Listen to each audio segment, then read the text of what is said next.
All right. Hopefully everyone can hear us okay. This is Jeff Catherman broadcasting live to you with you to at Benilde St. Margaret. So we're going to get ready for the national anthem here really soon.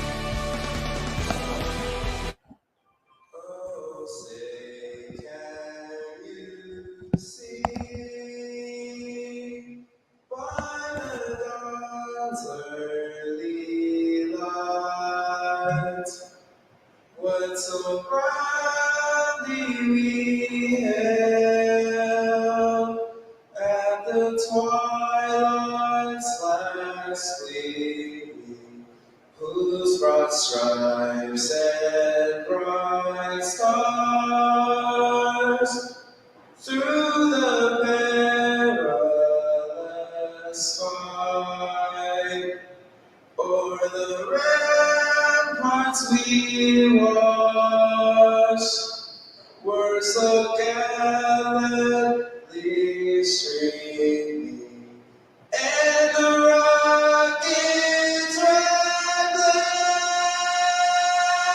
the bombs bursting in air, gave proof through the night that our flag was still there. Oh, say does that star-spangled banner yet wave o'er the land of the free and the home of the brave.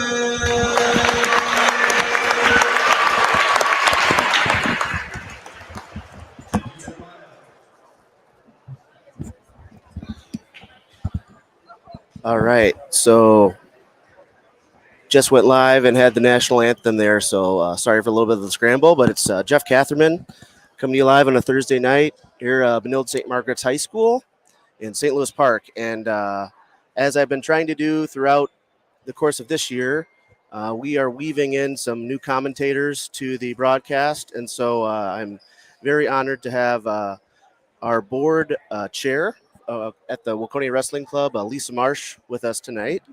Hi, Lisa. Hey. Hi, Jeff. Hi, Wildcat Nation. You nervous? I'm more nervous now that before I came, my kids told me they weren't getting matches today, and then I show up and they're both getting matches. So now I'm a little bit more nervous than I was before, but I guess that's part of tonight's theme, right? Is wrestling mom. Yeah. Like the energy that the moms bring to it. It's a test in wrestling mom composure. Oh, yeah. Yeah. Do you have the sensors on? Like, we'll have to turn down the gain.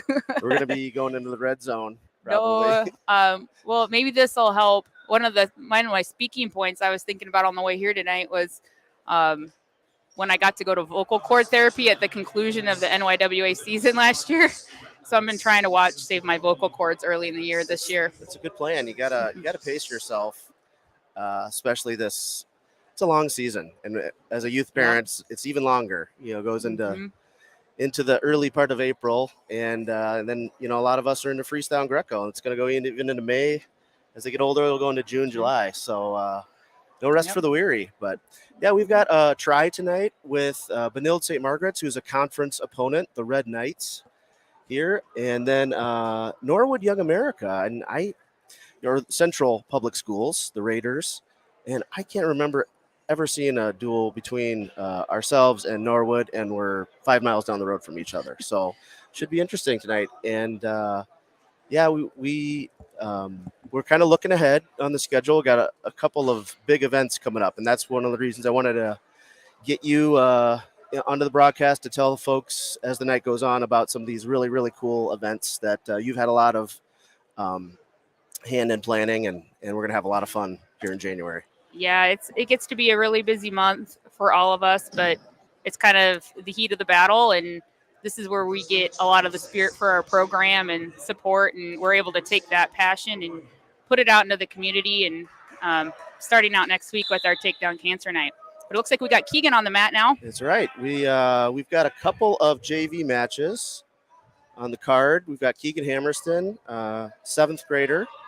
He is facing Kellen Shanahan, who is a 9th grader. So Keegan is in early on a high crotch, head on the outside shot, and the referee is going to call stalemate.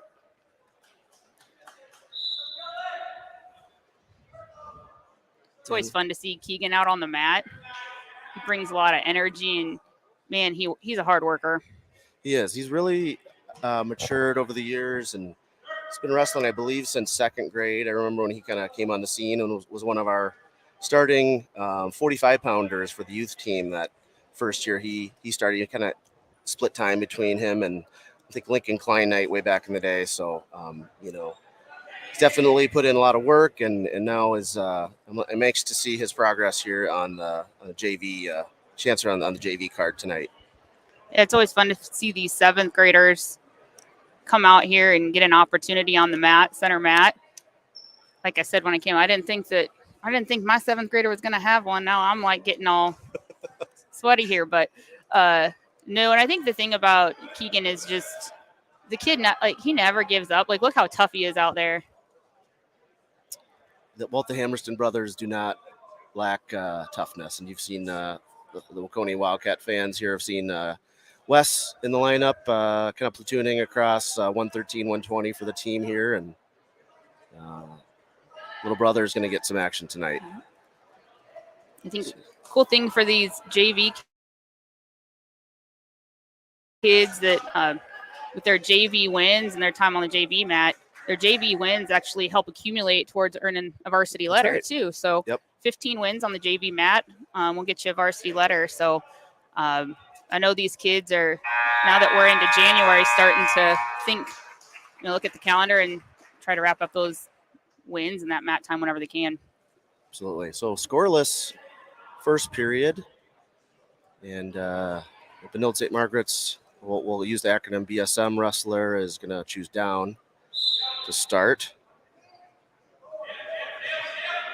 And you guys will hear throughout the broadcast tonight,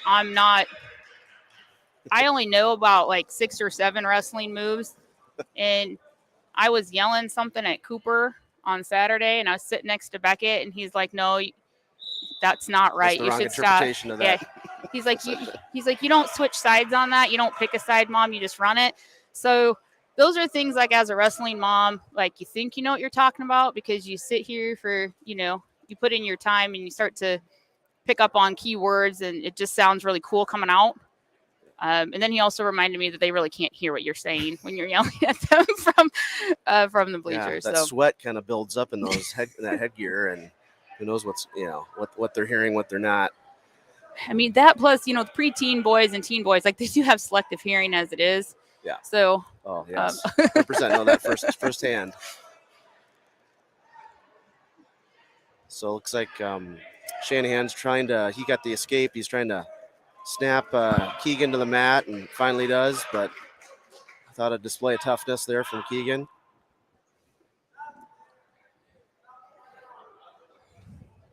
I want to give a thank you to the athletic department, activities department here at Benilde St. Margaret's High School for letting us broadcast here. It's always a crapshoot when we go to visiting schools. If we always play nice. We don't want to broadcast or record without permission.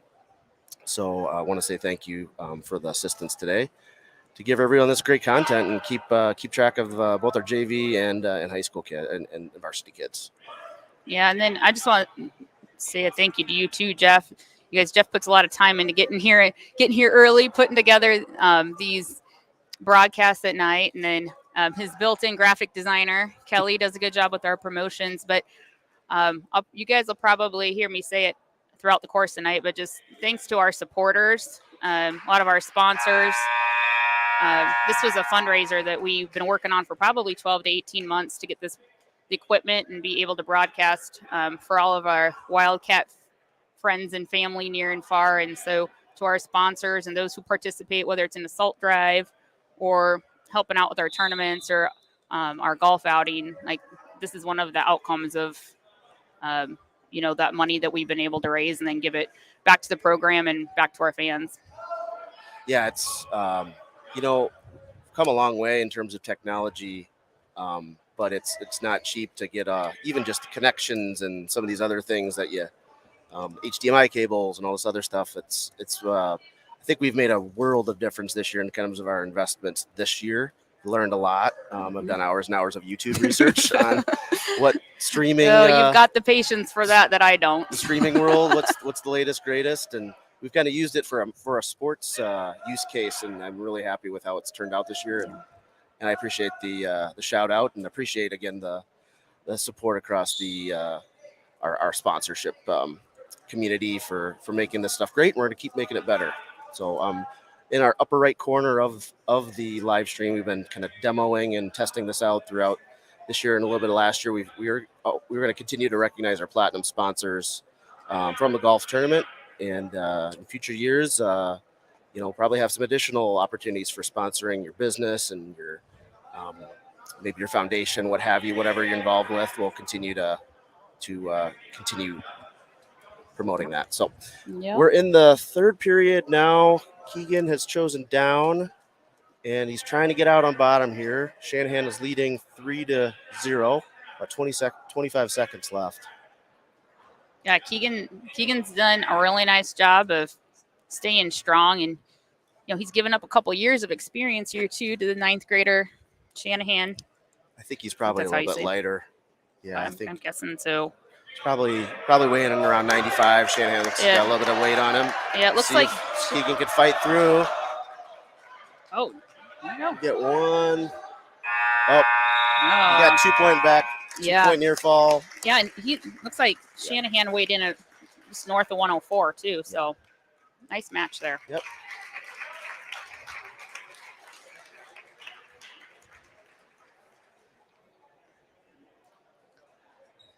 Now this is a match we've been waiting some time for. Look who we got back out on the mat tonight. It's Matty Ice. I saw that when we got a preview of the card, and I was super excited.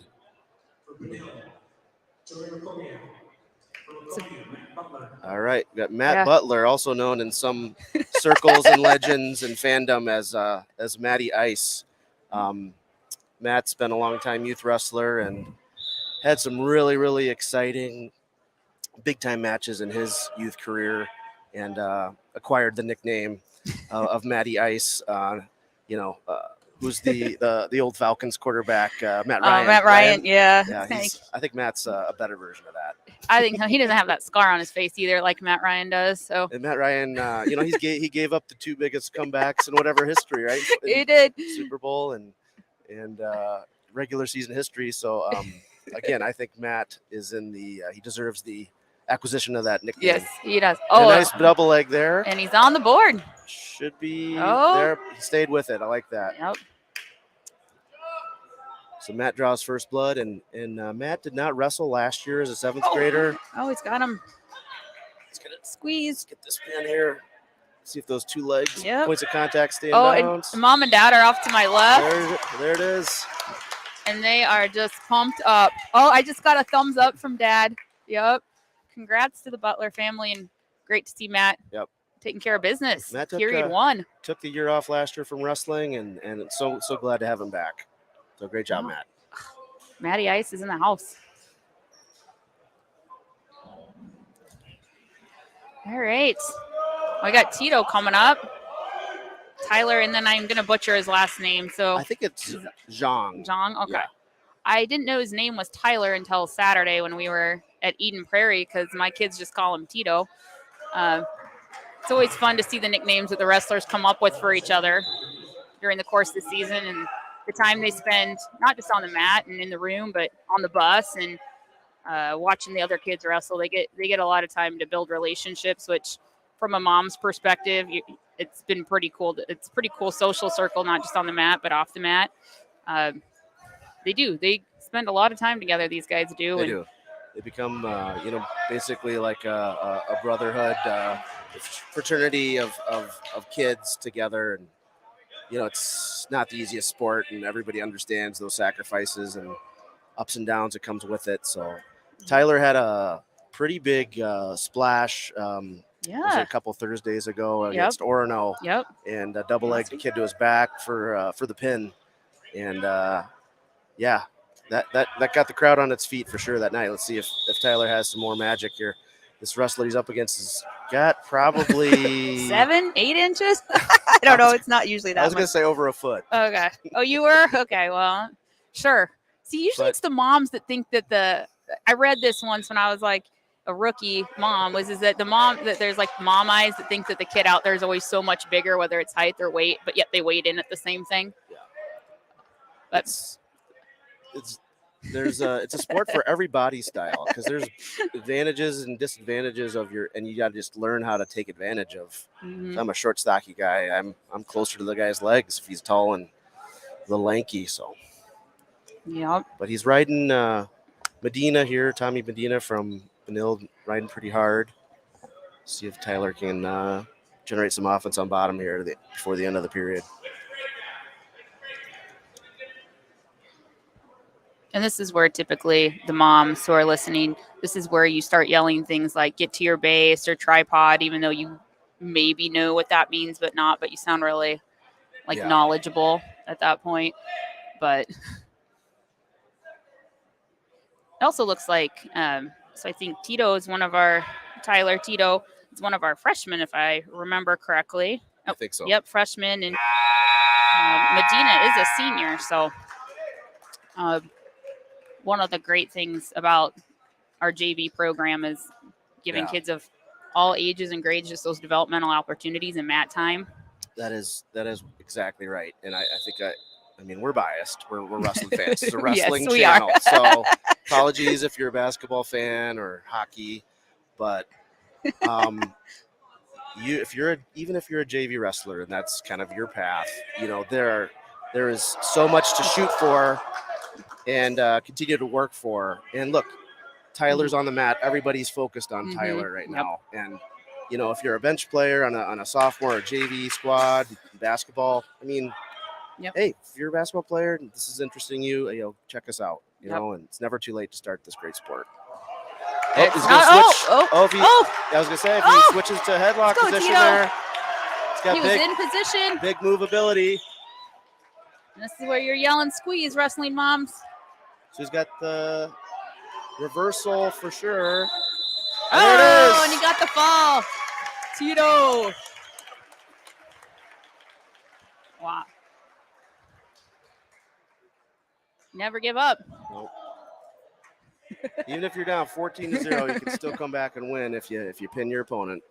One of the great things about what we love about this sport. All right. Here we go. So I'm going to turn down the game. I promise I won't yell, but we were just talking about that you can become a wrestler at any point. Yeah, what a great transition. Yeah, did you set that up? So there's Cooper out on the mat. Tell us about Cooper. What has Cooper done prior to 10th grade here? So Cooper had about 9 years of basketball. And he's obviously watched a lot of wrestling. As my middle son, Beckett, who will be out here pretty soon, has been a wrestler since 2nd grade. And we've teased Cooper for like 4 or 5 years about pumpkin throwing. That's what the wrestlers call basketball. And as Cooper has watched the sport, and I don't know if I ever that he was fond of it himself, but wrestling and watching it, he was. And then it always helps when the D-line coach for the varsity football team is the head wrestling coach, as Cooper has really enjoys football and has an opportunity to continue to grow, to become a better lineman. That's where he would like to land as a JV. He played center for our JV Wildcats for this past year. And so Coach Hackman got his ear, as well as a couple of the other football coaches. And I'll never forget the August afternoon we picked him up from football camp, and Beckett was in the car. For those of you who know our family, know that Beckett's really been talking to him about wrestling. And he said he had an announcement, which he might be a big, curly, redheaded kid, and they call him El Fuego. That's his nickname. But he's pretty soft-hearted and soft-spoken, and he said he had an announcement. So we all braced ourselves to what that meant. Oh, he's going to get the – he's this is where I get interrupted as a mom. He said he had an announcement and that he had made a decision to go out for wrestling, and he had told Coach Hackman. So here we are. He started his first practice was November 1st, and he's had not too bad of a first 2.5 months. I think he's 6-4. Finished second at the Eden Prairie Invite this past week, only losing to his teammate by 1 point to Oscar Mendoza. So also one of the linemen on our JV football team. So anyway, so it's been I can't decide what's more. I get excited watching him, but sometimes it ain't always pretty. But he's figuring it out. Yeah. So. Well, and he's going to only continue to get better. And, it's especially being a bigger kid like him, there's going to be lots of opportunities down the road. And, even if the goals continue to be just, I'm going to work on wrestling to help my football career, that's all upside there. And looks like the top wrestler's going to have a locked hands call. So that's going to be 1 point for Cooper. So Cooper's on the board first. It's all right. As a mom, it's always good when the other kids will give you points too. That always makes you feel a little bit better as a mom. Cooper's a hard worker and just love the story. And I can't wait to see how the rest of the year ends up. I think one of the big JV culminating events of the year is the DC Jamboree out in Dassel. So something fun to shoot for. Just some other just a shout out to hey, we got an escape there. Yeah, 2-0. Hey, that was a little bit of technique, maybe. The technique's definitely coming, but one of the things to some behind the scenes with Cooper is I think it was his second match. He came home and he lost. He lost 13-12 in this barn burner up at St. Michael, his second match or whatever. And he realized when he got on top, he didn't know what to do. He's like, I got the takedowns and I know what I need to do, but when I get on top, if the half isn't there, I don't know what else is in my toolbox. And so it's pretty cool. He reached out to Nate Matoshik and Neil Voss, who are all part of our program in one way, shape, or form. And, and they were able to give him some pointers. And so he's used the half a couple times, but it's still working on what to do. Just that muscle memory and that instinct, and just drilling and practicing more and more. It'll just become habit when as he gets just more and more experience for sure. Ooh, just out of bounds there. So 34 seconds left. Cooper still holding on to his 2-0 lead. We're in the second period. You can see the scoreboard there on the right. Waconia is the guest side there. But there's not a shortage of people and resources we have in our program to really help all these kids develop. And shout out to Neil and Coach Voss there, and also Coach Matoshik. A lot of knowledge across those two. Yep. So might be how we end it. Curious to see. What are the other kind of funny? Cooper probably doesn't think it's funny, but Beckett and I got a kick out of this. So they talk about football conditioning, right? Like you see the movies about the football, and the conditioning, and the blood, sweat, and tears. Revenge of the Titans. Oh yeah, camp, and right? that. So I think it was even the second preseason practice that we had. That's captain's practice. Cooper's like, okay. Yeah, the football conditioning does not get you ready for wrestling conditioning. No. So it was just kind of funny that, you see all this football, big burly guys doing all this football conditioning when realistically he was like, this is nothing like wrestling conditioning. And that was just preseason. So, it's, learning how to carry your own weight and stay in a stance and then try to move your opponent around. And especially when you're on bottom fighting to get out, it's so exhausting. Even I dare any parent out there who doesn't think wrestling's hard to hold a stance for 30 seconds. Yeah. Right? It's just not as easy as it looks. Your thighs will be burning. Nope. It's got to get. Yep. So Kananga with the escape and takedown. He's going to take the 3-2 lead. He's trying to cross-face. Yep. I'm going to peel that. I think that's what you say in this case. I'm not really sure, but that Yeah, sounds like. on the cross face, you're right. Yeah. Okay, get out, Coop. Come on, Coop. There Come it on, is, Coop. close. There you go. You Yeah. got it. All right. Oh, you got blood time? Or Oh, mouth mouth guard. Mouth guard. Oh. Fun fact, if you have braces and you're wrestling, you must have a mouth guard or you're going to be in big trouble. Possibly some tournaments will disqualify you. So Come on, keep Coop. track of that. This is the closest match he's been in.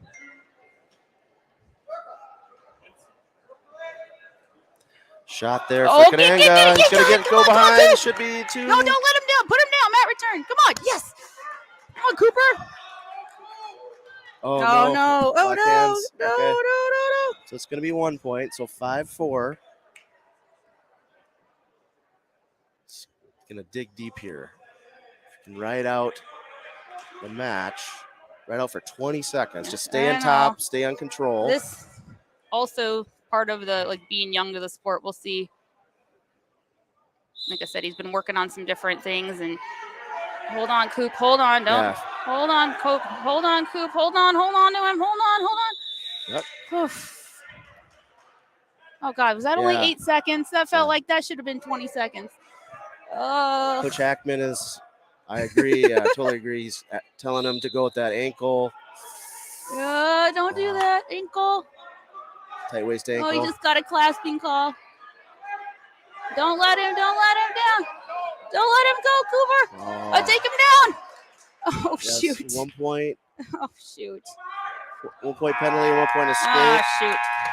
That's how it's going to end. He's going to fight till the end. He'll be thinking about that one. He will and be. Just those small little details of technique.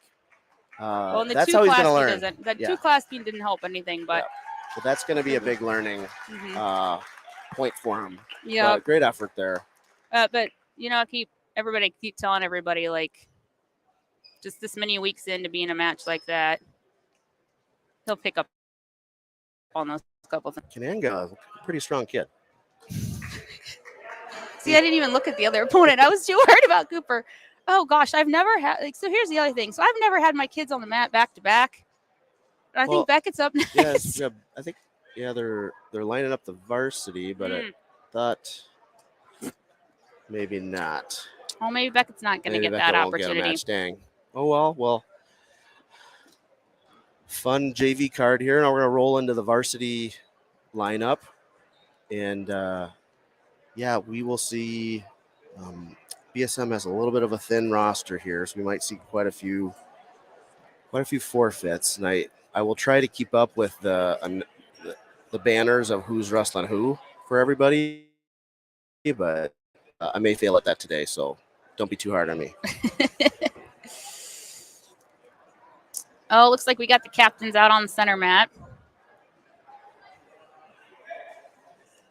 All right, I'm going to also some transparency. I still don't know if I fully understand, the coin flip. Is it odds and evens? Yep. Okay. It's odds and evens. So it determines then which team presents each wrestler first. They just did our coin flip. So if you have 2 wrestlers that weighed in at the same weight class, you can you might want to see who the other team is going to put out at that weight. Then, depending on the favorability of it, like if your odds, you think we can beat that person, or the next person at the next weight is kind of tough, and you kind of do it's really kind of a game of statistics and probabilities. So, all right, I'm thinking 90% sure that this person can pin this guy. And if this guy, the next weight, maybe if he's a kind of a tough wrestler, all right, let's keep it to a decision. The coaches make that decision, and if they win the coin flip, they can play that game. Gotcha. Okay. Well, that's kind of what I've always picked up on, but a little bit different than football when you get the coin flip, who's going to which side are we going to defend or kick off are you or receive? Do you want the ball now or after the half? You don't really get that. There. Oh, we're getting going here. Oh, Ian picks up the courtesy hand raise. I used to use that when we were doing the youth, and I'd do the Facebook updates on the Facebook page for how we were doing. Oh, now we got sophomore Gabe Wachorek out on the mat. Okay, so we got Gabe Wachorek. Waconia versus Levi Sattler. Sattler is a 9th grader. Nope. Nope.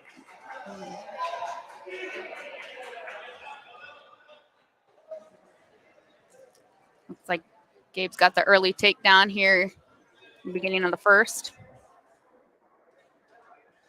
Gabe is one of our, for those that haven't watched so far this year, one of our many sophomores on the team. I did a head count. We have 12 sophomores. Class of 2025, well represented across JV and varsity. And that class of 2025, I know you've got Carter in that, and I've got Cooper. If you look across all the different regimes of sports, it's a pretty athletic group. Whether Absolutely. it's football, hockey, lacrosse. And great kids. Yeah. Yeah, I was just talking to one of the basketball moms, and we were just talking about how all of them support each other regardless of what their passion is during that season. And in the weight room, they all just get along so well and cheer each other on regardless of the A lot of them play multiple season. sports and know each other through all those experiences. Gabe's trying basically he's in deep a there. whip over position here. He's close to getting the fall. He's got 27 seconds to work. It's a 3-point near fall there. Yep, good fight there by Sattler. Got about 15 seconds left here to get a few more points on the board. If you can get in there.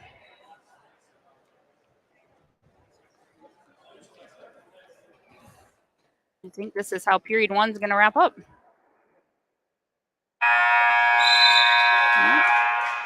Got Gabe's up 5-0. It's a good first period for Gabe.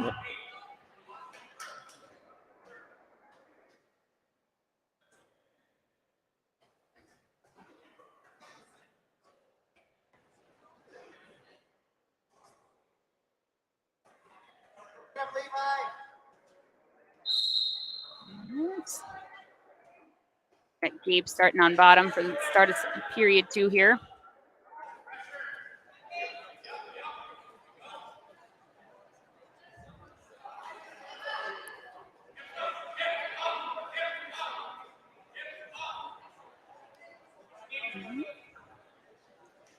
Gabe's working hard on the bottom there. Yeah, he's staying in a good position. He's trying to get Sattler a little bit out of position. And the referee's going to call potentially dangerous there, so I'm just going to restart it. In our sport, the referees have an important role, and I think for the most part do a really, really good job of if the body part's going a way it shouldn't, they're going to stop the match and say it's a potentially dangerous. If they kind of tap the back of their head, that's what it means. So with that restart, Gabe gets the reversal, and now has built this lead up to 7-0. Yep. He's trying to arm bar technique to turn Sattler's shoulders there. This is one of those positions, if your son or daughter's on the Painful. bottom It's painful. as a wrestling mom, this is when you think all of these positions are potentially dangerous positions. Yeah, I can attest. It's a painful, painful move, especially if somebody goes with a double arm bar. Oh, and there we go. Gabe does a great job of just being patient and getting it tight and gets the fall there. So team score now 12-0. Nice job, Gabe. All right, let's see what we're going to send out next here for the Wildcats. Oh, it's Carter Catherman coming to the mat. See, Jeff doesn't get near as like edgy and I don't know, nervous and rubbing his palms like I do when my kids are on the mat. He's just sitting here cool, calm, and collected. The live stream has a calming effect on me. It focuses my energy, staying to the task at hand. And yeah, it looks like Carter wants to try out some takedowns here today. Yeah, he's already up 4-1. Facing Jacob Redden. There's 2 Redden brothers, I believe they are, and here at 120 and 26. Redden here is an 8th grader. Yep. Yep. So when you're talking about that arm bar being painful, is that because you and Carter spar a little bit and you end up on bottom there on the receiving end? Probably. Well, I have the world's least flexible shoulders, so almost anybody can do something pretty tight on me, and I will go to my back. Okay. As I've gotten All right. older in my age. Well, and I think we should probably, with Carter on the mat, we should probably give a shout out as they're watching. There it is. Oh, there it is. Their nephew, grandpa, and grandma, I'm sure down in Iowa, are watching tonight. I also have been receiving some texts from my Uncle Bill Catherman. Okay. So shout Uncle out to Bill's listening in. Bill Catherman out there. Hope you enjoyed that win by Carter. We should. Hey, the we pin should. was right for you. You know, it looks like we got 37 folks watching. I'd be interested if those of you who are watching out in cyber world, if you're watching in from another state outside of Minnesota, comment on where you're at. Comment where you're at. Yeah. Let's see what our span is here. I mean, before you know what Sports Center is going to be calling. Well, maybe we'll start with the Big Ten Network. Maybe we could do that Hawkeye Gopher match on the 3rd when your Hawkeyes come to town. I'll use that in my portfolio as I apply for Shane Sparks' job on Big Ten Network. Oh, there we go. Got another one of our sophomores, 3 straight sophomores here. Jimmy Johnson at 126 for the Cats. Jimmy's been doing a great job. He's up against Chris Redden. Yep. This must be the older brother to Jacob Redden, who was just out that Carter was going against. Yeah, Chris looks like he's a junior. So. Yeah, back to the basketball. So when I walked in here, I was remembering I was here a year ago, probably right about now. I drove here in a snowstorm for a basketball game. Was it this gym? There's another gym. I went in the opposite, the wrong exit, and I'm like, this doesn't look like wrestling. I don't know if it was this one or their satellite gym down the hall. I can't remember. But the one freshman team was in one gym, and then the freshman A team. Yeah, Cooper represented the freshman B team for basketball real well. So I'm pretty sure one of us was in one gym and one was in the other. It's just, I know we talked about seeing Maddie Ice back on the mat, and you've probably talked about this in other broadcasts, but, Jimmy, was that in 2021, the fall of 2021, that he had kind of a bad leg injury there in football. And yeah, it was all last year. And he's hours of rehab and just patience to get back where he's in a competitive, place where he can compete at this level. Yep. Varsity as a sophomore, and that's a lot of mental strength and toughness that you build right there too. Jimmy is a great example of, his high school career still is really yet to be written. He's still only halfway into his first year starting, but just what a great story in terms of perseverance back from injury, which is, to get injured once, you work really hard and to get the same injury again. It mentally, that I know that was really, really hard for him, and I give him all the credit in the world for what he's been able to do to get back to this position of a pretty bad leg injury. Yeah, and kudos to, I know he's got a great set of parents, Jeff and Lisa. Kudos to you guys too for, really helping Jimmy in his development and progress. And yeah, I can't wait to see how the year ends. A lot of fun events coming up. We sure do. So we'll be talking about that. I'm just kind of giving these teasers out there for everybody. You're teasing because I'm really excited to talk about. Gosh, it's a week from today already. Yeah, so maybe at the end of the duel here, if we got some blood time, injury time, or we can talk about that. So I think we will. Wildcats will wrestle right after this. The Raiders. I didn't see the Raiders warming up, so probably be some time for them to warm up, and then the JV will go, and then Redden's got Jimmy in a cradle here, though. Come on, Jimmy. Shoulders off the mat, but not a good position for Jimmy to be in here. That's the other. This would be another position as a wrestling mom. When you see your kid in a cradle, and you see their legs like loosely flailing, it also gives you a little bit of a chill up your back, like, get out of it, get out of the cradle. you see a lot of pins from cradles too. So just that rush of anxiety creeps in, and oh man, it's a bad position, and it can happen so fast. So it's another one of those moves that, what I've learned over the years, if you're behind in a match, and the wrestler who's behind on top is behind it, they get the right position at the start of a period, then oof. What happened there? Kind of did not turn him to the mat very safely there. It definitely got Coach Hackman up out of his seat over here for the Wildcat bench. And I think he wants a little bit more explanation from our referee. That might it's probably a good thing the camera angle is not on that one right now.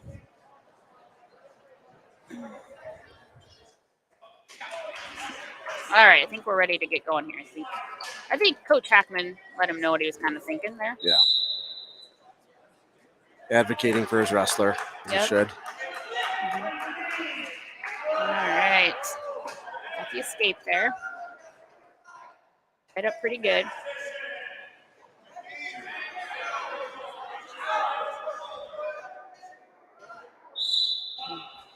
And Jimmy's dad, Jeff, us on the wrestling board, and we've got two Jeffs. We've got Jeff Catherman, and then we've got Jeff Johnson, and we actually call him Triple J, so we keep our Jeffs. And just does a lot of really great things behind the scenes. You have to distinguish across all of us Jeffs.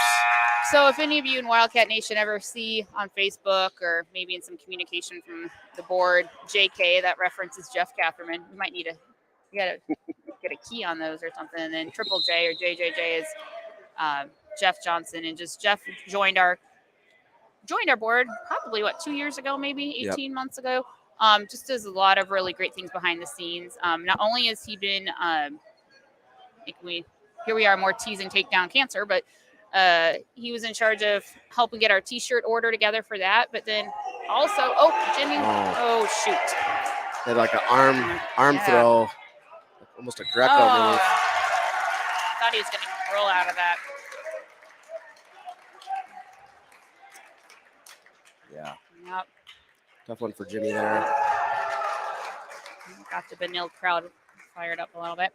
But Jeff also, Jimmy's dad, Jeff, also last year was instrumental in getting us our youth NYWA individual tournament coordinated and been a great addition to the program. And we got Maverick Mueller. Great to see him back on the mat. He also gets the courtesy hand raise tonight. Right, fifth right now? Yeah, I think so. All right. And then back-to-back we had Lincoln Vick, one of our senior captains. He also gets the courtesy hand raise, which puts the Wildcats up 30-6. Looks like we got Brady. Is Brady going to get one? I think so. We are going to get a match here.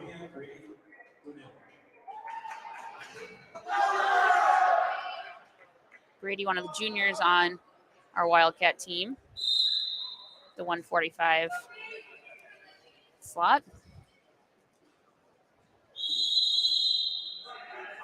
Stall call there. New rules this year, which I really like.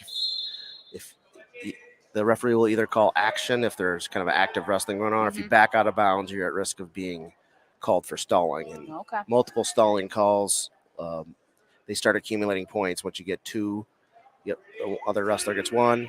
Another stall gets you another one, and then two after that. And then if you get basically 5 total, then you're DQ'd. Wow. So, gotta be aware. I remember watching when we were down at the X last year. You definitely see a little bit more strategic stalling when you get down to the X when we're talking about podium and state championships and where you're going to place. And I'm sure that'll play a role when we get down to that first weekend in March down at the X. Brady got one swipe there, but no near fall points. But he's going to keep working for that pin right now. Yeah, Brady's really physical with this leg ride and this half. And a lot of experience on the mat for Brady. You can see the Litchie is trying to protect and have that left elbow down so Brady can't get that half Nelson in there. So as a wrestling mom, a lot of times in this position you don't really know what to yell, but I feel like you should yell, and you yell half. Yeah, That's because that's what we mean. Well, that's just because we've got this. Also in the coaching, the half is always there, right? Well, as you say that, what is Okay. So JK, we got the pin for Brady. So Jeff actually has a T-shirt on, y'all. I know you can't see that, but underneath is USA Wrestling. I don't know. Can you whip your can you flip your camera around? Surely Yes, this fancy camera we we'll got. do a little switching. He actually he's got his half Nelson. Got the There we go. half Nelson's always there, right, Neil It's Voss? always, oh gosh, we're gonna. Did you or Kelly? Did you guys patent those shirts? That is all my wife. So if you're interested in any of those shirts, shameless plug for Wrestling Media Minded, Kelly's burgeoning wrestling company. But nice pin there for Brady with that half Nelson. All right, now I always get you think by this many years I'd have the Torres boys ironed out, but this is Alex, I believe, at 152. Do we hear who they said was this person? I think I heard Burnside. Has to be. I wasn't. Has to be someone on the program. All right, so we're gonna go with that. So all right, sounds good. All right. If this is the wrong kid, any Benilde St. Margaret's fans watch this, forgive me. All right, Alex picks up the takedown here to start off the first period. I'm going to try not to say Andrew, so sorry to the Torres family. But we should give a shout out to Mrs. Catherine. Is she watching us? She's watching us from Arizona. Hey, that should be one of our states. So yeah, Arizona. We're gonna go through the. There's been commenting. Hi, Mom. We have the Tiernans. Hi, Mom. And we have we do have Kelly watching from Arizona. She's on a business trip out there. And I need to. Don't worry. Jeff's got everything taken care of at home, Kelly. The laundry's done. The dishes are done. The fridge is stocked. I did good this week. I'm going to give myself an A+.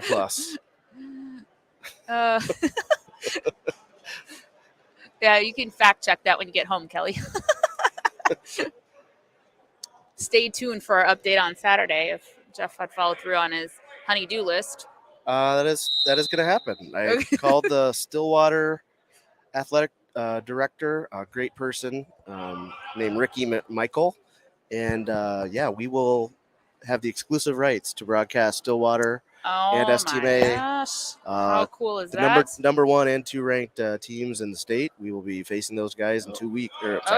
2 days. I got to interrupt you here. Okay, so from what is this move?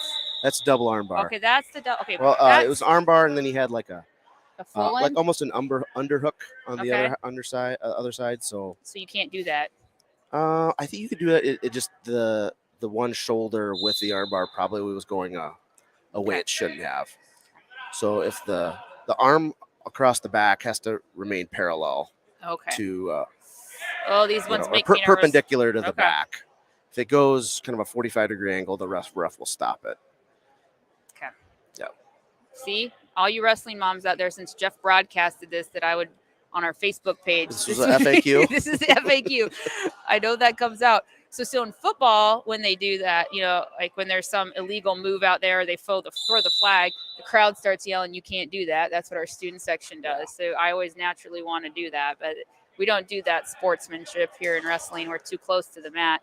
We wouldn't want to get our team an unsportsmanlike from the moms in the crowd. But back to Saturday. So we kind of have a preview potentially of some state tournament matchups. Yeah, this Saturday in Stillwater. Yep. When the Wildcats, assuming they wrestle well at sections and do qualify for state, and still a to-do item for the team this year in February. But assuming they do, would probably see possibly one of these two teams on Saturday at the state team tournament. So will be some interesting matchups for sure, and great opportunity for our kids to really go after it. I think there's really nothing to lose, and I hope that they have that mindset on Saturday, and feel confident that heck of a program here. We should be able to match up and just give it the best we have. It's going to be just. I'm always excited for an opportunity for these kids to wrestle against the best and see where you're at. control what you can control. Yep.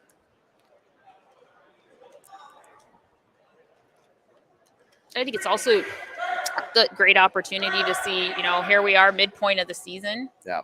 Maybe like this week or Yep. midpoint of the season, where are we at? And, I'm sure for Coach Hackman and our coaching staff, it's an opportunity for them to think about, to see what we need to work on and Yes. continue to get better. And mid-January here, the section tournaments will start middle of February. So still, basically 20 plus practices to don't roll through. You rolled through, got out of position there. Come on, Alex. So Alex, get up, nice Alex. Job, all right. Nice job of getting Nice to his recovery. belly. Yeah. I don't think Alex is going to let. No, and Alex, there. he's smart enough not to let that happen again. Yeah. So he's got There kind of you a go. Peterson roll. So he's getting reversal, then he's getting back points as well. Get pinned from this position, but he's content to ride and get to his probably an arm bar. So 11-2 after that close call there. Yep. Still well in control. He's going to ride out the rest of this second period here, Alex is.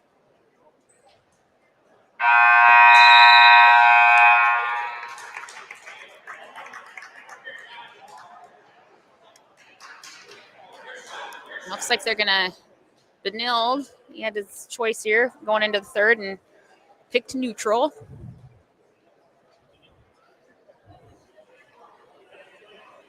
Oh.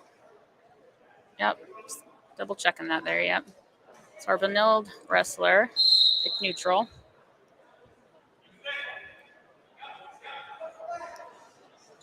Oh, yep. Gonna scramble there. Benilde wrestler's pretty athletic. Mhm. He's not afraid to really mix it up here. That puts Alex up 13-2. About a minute and a half to go here.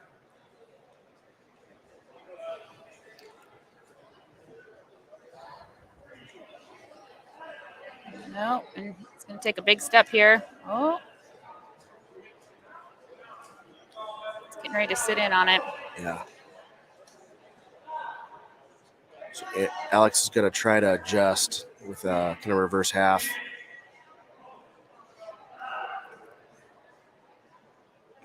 So try to put weight on that far shoulder. Also, if you're the mom of the wrestler that's arm is in this position, you're also cringing and trying not to look. Oh, he's deep on that one. Oh, he is strong down there, isn't he? He's got pretty wiry, flexible shoulders. 3 near fall. Oh, at this point we're up 16-2. Yeah, he's got a good flexibility. Those types of wrestlers can be pretty hard to pin.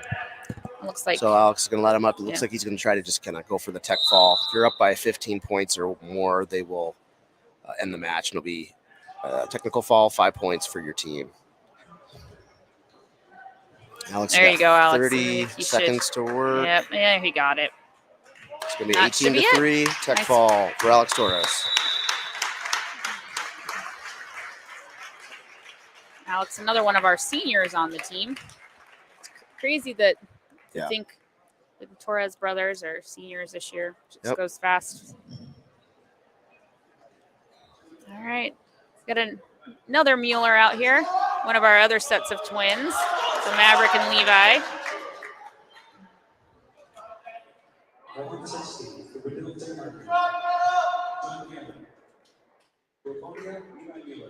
All right. Levi Mueller versus John Gettle. Two athletic dudes out there right now. Yeah, Gettle looks pretty good sized here for this weight class.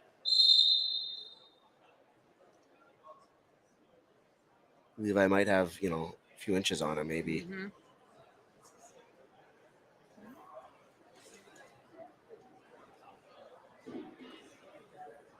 Levi's been wrestling so well. Yeah, he has. He had a whale of a Saturday last weekend. Sure did. And put up a lot of points for the team.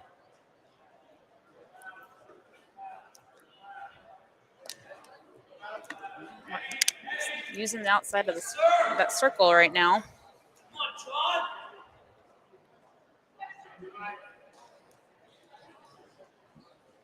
So for the moms out there, hand fighting, you might hear that terminology, and it's not the hand fighting that you might see between your children and their siblings at home where they're batting at each other, or your animals are batting at each other. It's a little bit more technique driven.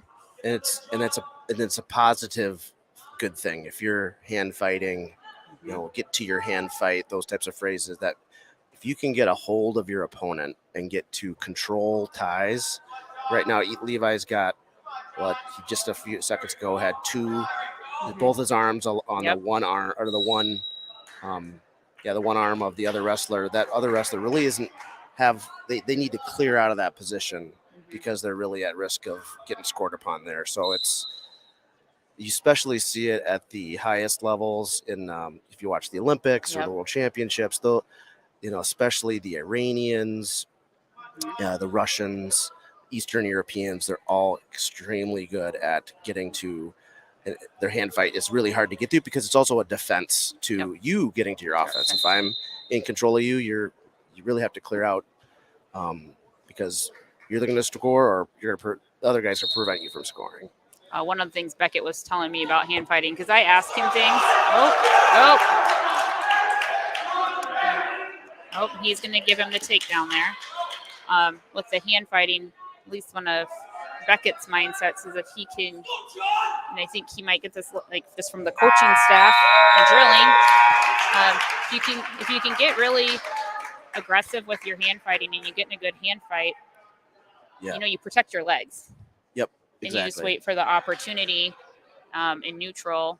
Yep. If I'm saying all this right, if that makes sense. But it's one of the things, as they continue to get more mat time and get in the room and drill some of these techniques, they see how it all connects together. Well, and if you can demonstrate you're more physical than your opponent, that kind of puts your opponent on their heels, and they start reaching as you are, motioning to, continue that hand fight, and then usually the legs become more open, or they might get out of their stance because it is very, very tiring to hold your stance and to put your hands on the other opponent and stay in control and good position. And so the more and more you can just wear down your opponent, that's really the Iowa style that they used to say back in the days. It's still, I hope, still around. The Brands brothers were the kings of the Iowa style. That's the strategy, is I'm going to pound the crap out of you and eventually wear you down, and those attacks and those leg attacks will become open later in the match. Sure. Nice. There we go. First move there for Levi. He was ready to go there, wasn't he? And I think Levi's going to be pretty motivated to score here. Yeah. To get by the end of this period, he's got just a smidgen under a minute to go. You tell the body language here of Gettle. He's pretty confident. He's very physical. This is a match that Benilde, I think, they think that they can win this match. So we'll see what Levi has to say about that. Yep.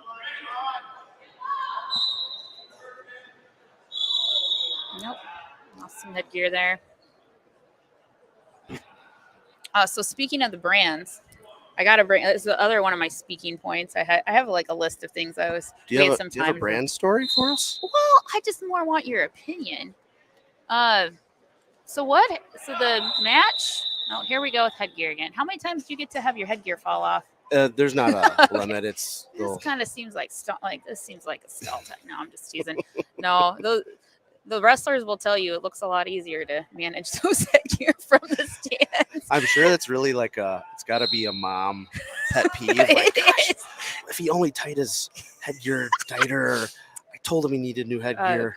I will tell you. Oh, here we go. So I'm going to tell you a headgear story, and then we got to get back to this brands thing because I got to get your opinion on it. I'm going to put you on the spot. So one of the most, you probably watched this. I don't know if you watched it online on track wrestling. Oh, that track wrestling could be another topic we could talk about for wrestling moms today. Or wrestling dads, got to get a shout out to Kyle Alger on that one. But so last year, I don't know if you remember this match, Coach Voss was coaching Beckett. and we were the very last match at the regionals in Shakopee for Min USA 14U, and Beckett and William Bainbridge from Hastings, who is just a phenomenal wrestler for Hastings. They were in a match, and whoever won that qualified that day for the state tournament. Okay. And I don't know if you remember what happened, but about in the first period, about 30 seconds into the match, and here Levi's gonna work up there. Work up, Levi. There he goes. He finished it. Good to get those points at the end of the second here. So we're about 30 seconds into the match, and they're hand fighting, and Beckett goes up and reaches in the hand fight, and the ref calls a point for pulling headgear. Oh, that's right. That was the only point that was scored that entire match. Oh my! I don't know if you remember that or not, but that's where we really wish we had a brick, because there was a couple times that the brick could play in, but that was the point, and that was the difference.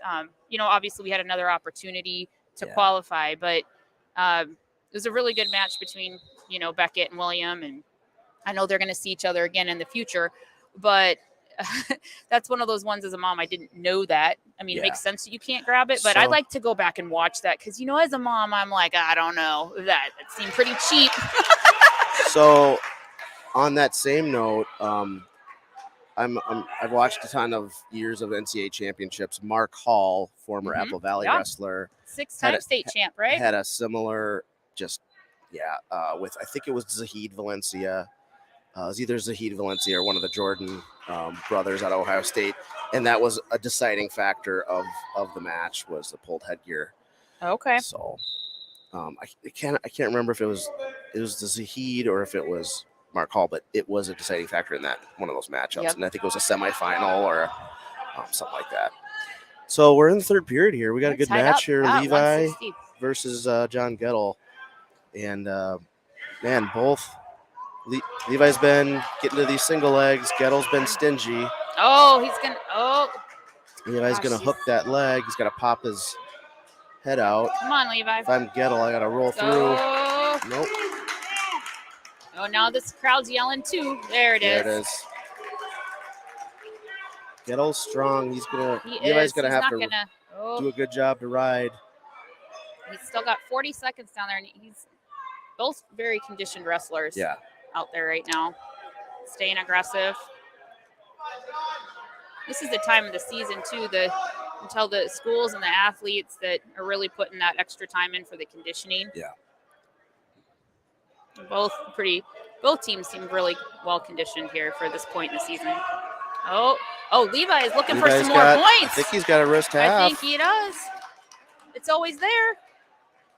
Oh, heavy on the hips there. Right? That's what you say, heavy on the hips, right? Heavy hips. Heavy hips, not heavy on the hips. He's got his hips right on that shoulder. I thought he had it. Thought he did too. Good effort. Great match. Really strong match for both wrestlers. Yeah. Yep. Levi's been in the meat grinder lately and really done a nice job there. Great match between those two wrestlers. All right, so we got the Wildcats are up 44-6. We've got Andrew Torres is going to come out, and he's going to get his courtesy hand raised and gives a nod to the crowd and a thumbs up to his mom, I think. I don't know, or maybe a wave, or somebody in the crowd got a thumbs up or a wave. Now we've got another sophomore, another class of 2025 wrestler. We got Cooper Jonke at our 182. I think this is Bryce Comerford, if the program is correct. It looks like he's one of the captains for the Red Knights. Oh, and there he's in on an early takedown there. Comerford, a senior. He's pretty put together. He looks like he might play some football. Yeah. Oh, and Cooper's going to get the reversal. Nice. 2-2 now.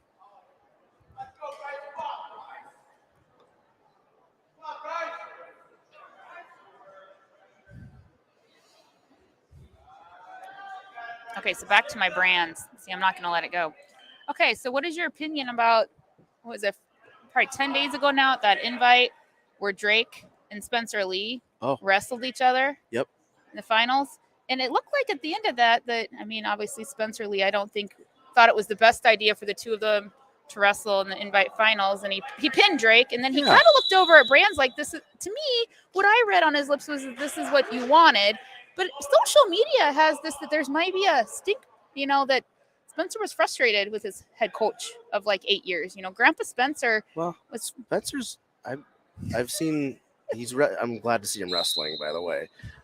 He's had like an edge to him this year. So I'd like to know. The old age. I think I need to listen to a few more podcasts, really kind of dig deep, or maybe dive into the crypts of the message board community out there, and really, you piqued my interest on what's happening. You need to there. just Google it. Well, he's off of camera.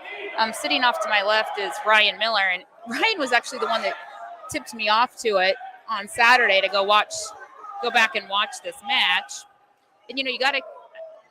What I learned from the one podcast I listened to. Oh, now Coop's got Coop, come on. He's got two near fall that he gets. And he's still in control. Oh. Get your hips up. Get around him. Good job by Cooper. Great wrestling Comerford was trying to kind of roll him through there. And just I've been very impressed with Cooper all year. Just having kind of some mat awareness and savviness on what's coming. And he's at a big boy. He's at an upperclassman weight class here as a sophomore. He's going to almost always be bumping up against juniors and seniors, but he's really been impressive this year. He had a huge win on Saturday against Eden Prairie, and even was down against Scott West, but the task was to not get pinned, so that Riley and McAnally could finish with they needed to do was a tech fall and a pin, which they did. So, I mean, been very impressed with Cooper this year on knowing what he needs to do for the team. And it looks like Comerford,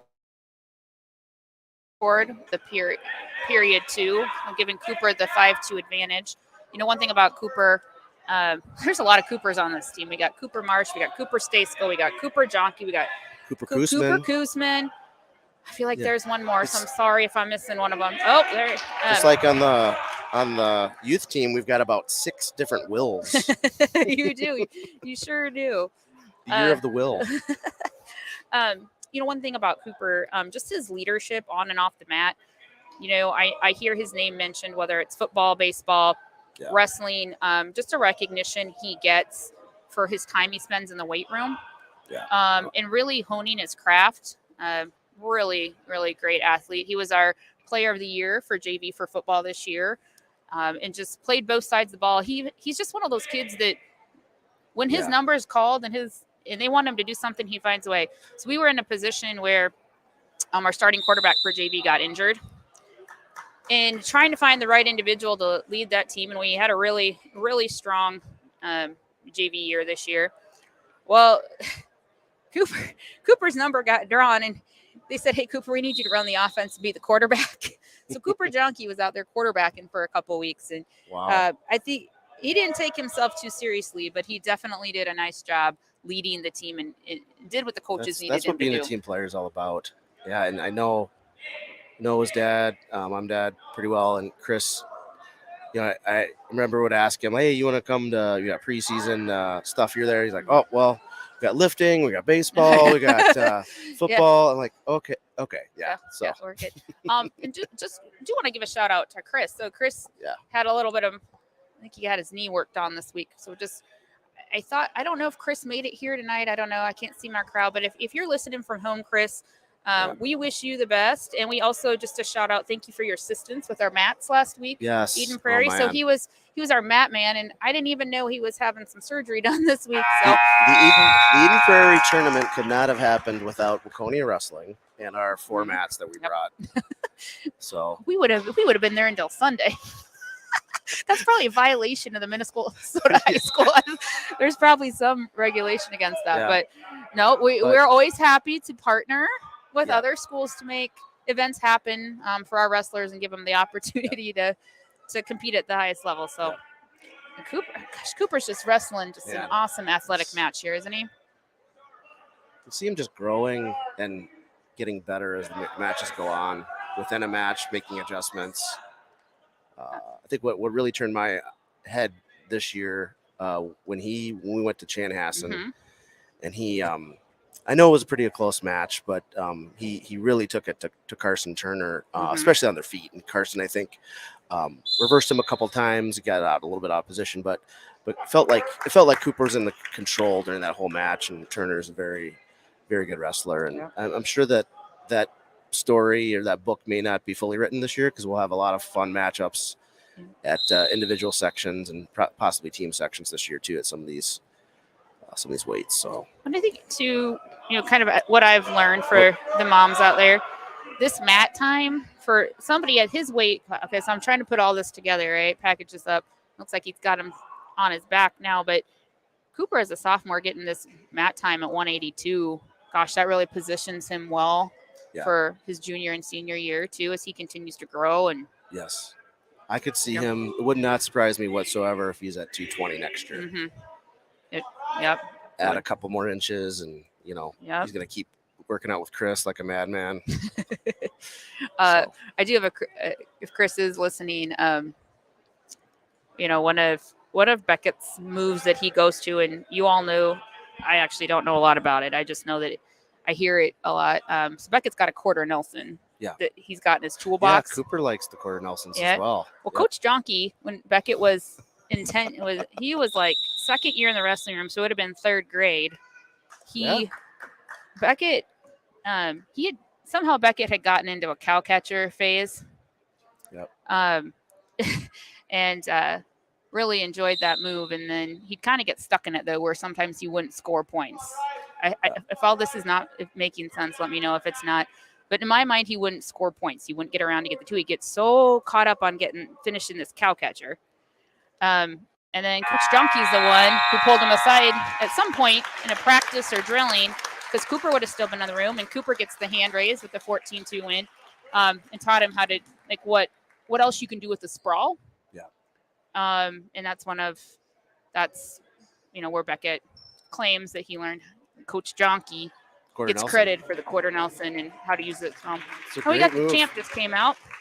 So we had Max did a brief soiree to the middle of the mat for hand raise, number one, back-to-back hand raises for our two number one rated Wildcats, Max McNally and Alex Riley. Oh, and Vince. Hey, freshman Vince Halliday is going to get one too. So that's going to wrap up our. Yeah, we ended in a flurry. Our red. That was a quick 12 points. So we got the Red Knights. We ended up picking up the victory for the Wildcats, 72-6.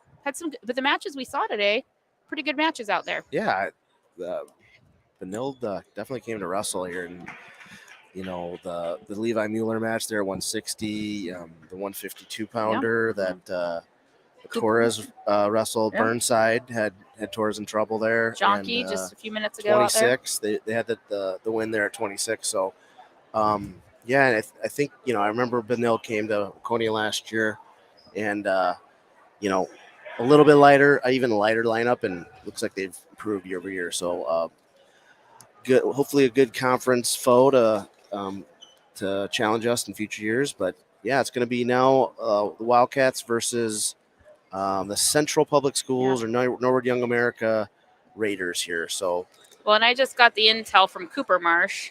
He came over to get money. I don't know when you get two clasping calls, and that's how you lose.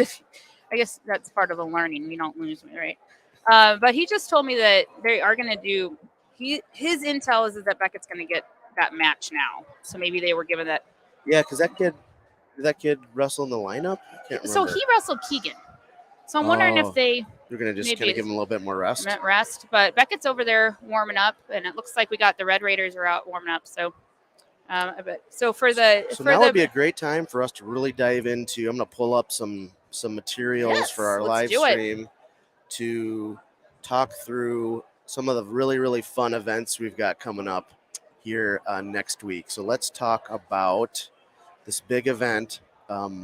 Lisa, what is Takedown Cancer? Let's talk about the Randy Shaver Research Fund and our history of in Waconia running that. Yeah. So, the Takedown Cancer, for those of you who aren't from Minnesota, so Randy Shaver was a local sports broadcaster.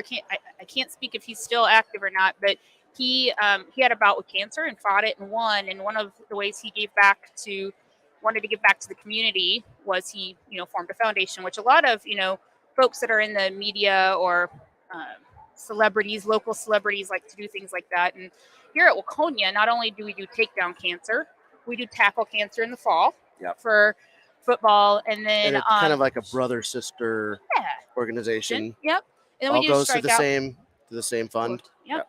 And then we got strikeout cancer for baseball. So one of the things about all Waconia sports is, any way we can give back to the community and teach that to our kids, that skill set and that how important it is. And, specifically with takedown cancer, we've been doing this. Well, I've been part of the board and the program for, this will be my 6th year.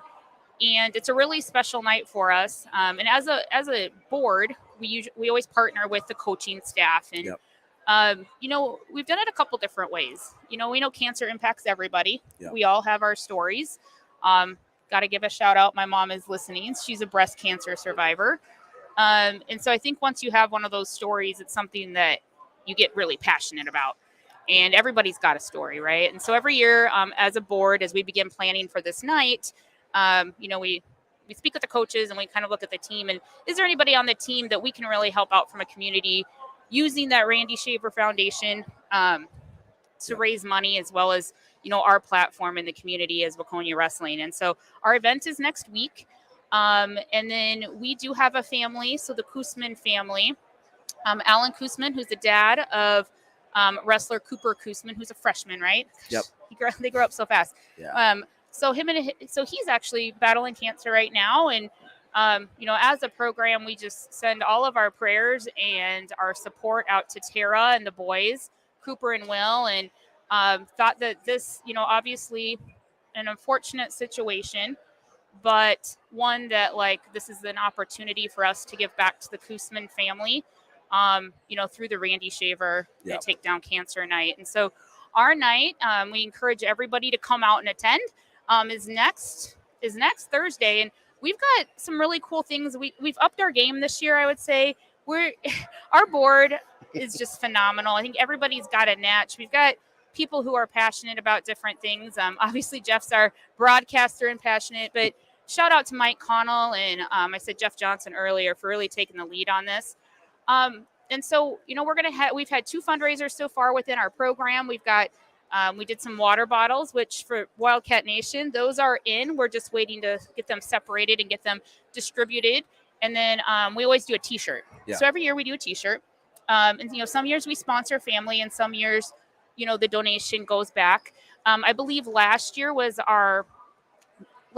actually that night we raised about $6,000. Is that what I was trying to remember? What exact number? Yeah, it was about $6,000. We had, we have numerous different things that go on, but that was, for a couple hours, gosh, thanks to our wrestling community and our families who really embrace this. And so the January 19th is going to be it. So like I said, we've had the T-shirts. We will have T-shirts available that night, Jeff, as well as some extra water bottles if you didn't get a chance to order them. We're going to have New Prague in town. So New Prague, they're a powerhouse wrestling program. Oh my gosh, they scare me. We're gonna have to wrestle our absolute best to beat those guys. What? I think we need to talk to Miss Johnson about pulling out both sides of the bleachers because we're gonna pack that gym. Yes. So so we will have a 50-50 raffle that night. And last year I remember the Gamble family won that 50-50 raffle and donated their winnings back to which I think is always super classy to do. So thanks to Amanda and Coach Gamble for that donation back last year. We're gonna, like I said, we're always looking for ways to make it bigger and better. And so this year we actually are going to do something we haven't done in a really long time, or that I can remember. We're going to bring in a youth duel. Yes. So New Prague's got a stellar youth program, just like our Wildcats here. And so we're going to do a youth duel, and then we are going to have JV matches, which I think we'll have a pretty full JV lineup. Let me pause and go back to the youth duel. And yes. I'm trying to have my hand in this, and we're still in the process of communicating this to parents, and to our wrestlers. So for any of our youth parents that are waiting to get started at practice tonight at the middle school, we will be doing walkout songs for all the kids. So, and they will, oh my gosh, they will get to pick out their walkout song. If they need some help, Neil, Coach Voss, and I have No, a ton no. ton of a library of lock We don't walkouts. need the 80s. These Oh, kids don't want 80s there rock. will or be 90s. 80s. They don't need 90s country. Well, I was dabbling into Spotify this week, and there's a tremendous amount of Parents, rock do not anthems. let your children have Coach Voss or JK songs, please. There's a tremendous amount of rock anthems from the early 2000s. Oh my gosh, Green Day, Offspring. Oh, stop! Fall Out Boring, boring. No. Well, you know what? Oh, The great thing is Neil and I will that'll be our to do. So appreciate so your we're gonna make your this input, like but yeah. we So got it. once again, moms, do not let pick fun songs, pick relevant songs. I don't know. We are. There's going to be a couple. all right. There's going to be a couple that are It's going just to a be. school event, I guess. I think picking out a walkout song is a test between.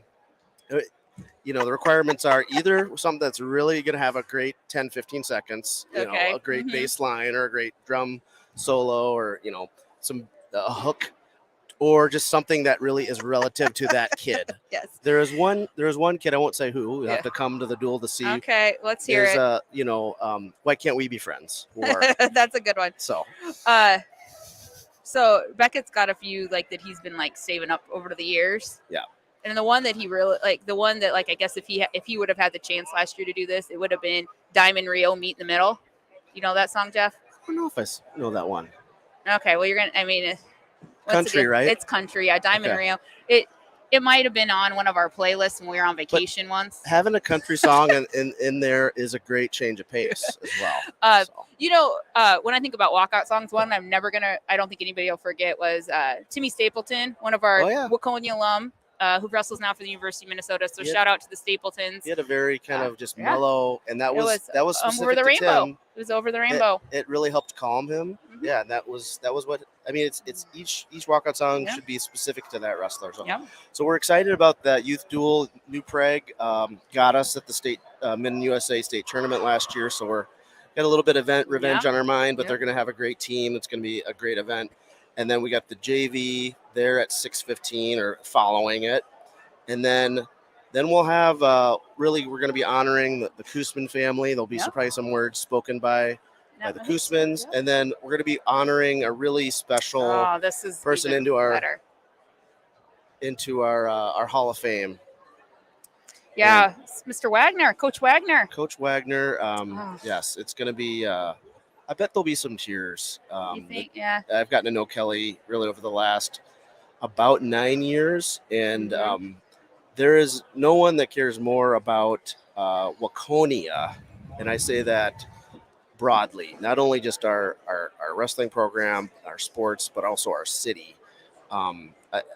Kelly lives and breathes Waconia, and the last name has been synonymous with Waconia for a long, long time, and we're really excited to give Kelly that recognition, and after that, man, it's gonna be what's the over under on how many live? I mean, I think we're gonna have both sets of stands out and full. We're gonna be triple digit live streaming, don't you think? But I bet we'll still have.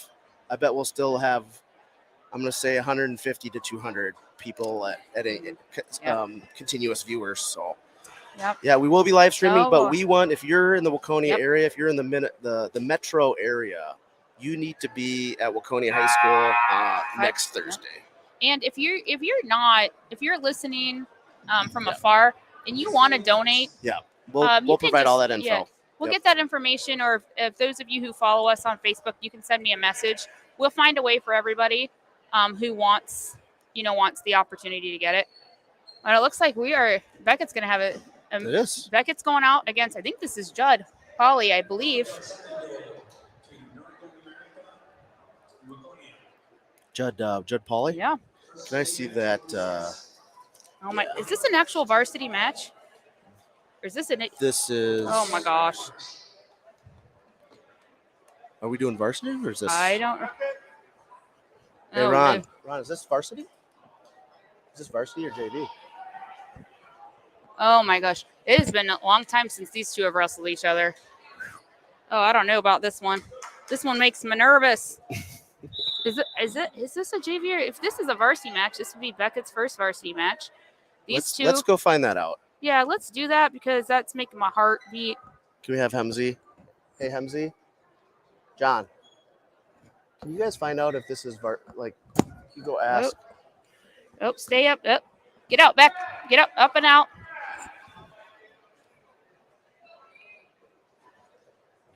Get up, Beckett. Yeah, these two used to go around quite a bit when they were in the youth program. And Judd got him on an ankle pick of some sort there. He's fighting under there. He's going to keep getting, he's going to get up. Going to get out of that.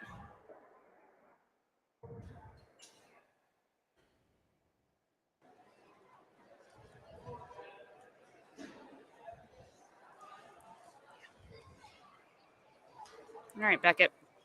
Keep fighting under there, buddy. Get your arm back. Okay, this is, whew. Okay. Oh, that makes me feel a little bit better. That was a good 106, and Beckett weighed in, I think, at 88 pounds. Yeah. So I'm sure he's given up a little bit of weight here, too. Yeah. So we've got 39 seconds left. Beckett's still working down there, And Paulie, really protecting. Paulie's also, he's a 7th grader. Yep. Long time Yep. Norwood wrestler. Yep. He's been part of that Norwood program for a long time, too. Beckett's fighting to try to get back to his base, and he's going to get to his feet. And try again. Like, Paulie's got the leg. He's leg riding him. What it looks like a leg ride. Oh, you got to get that. Stay stuck. Don't give him that. Don't give that. He's got that arm bar on him. Mm-hmm. Right side. 6 seconds left, though. Hang in there, period. Beckett. Hang in there. Hang in there. Hang in there. Oof. Got a 2 count there, I think. Yep.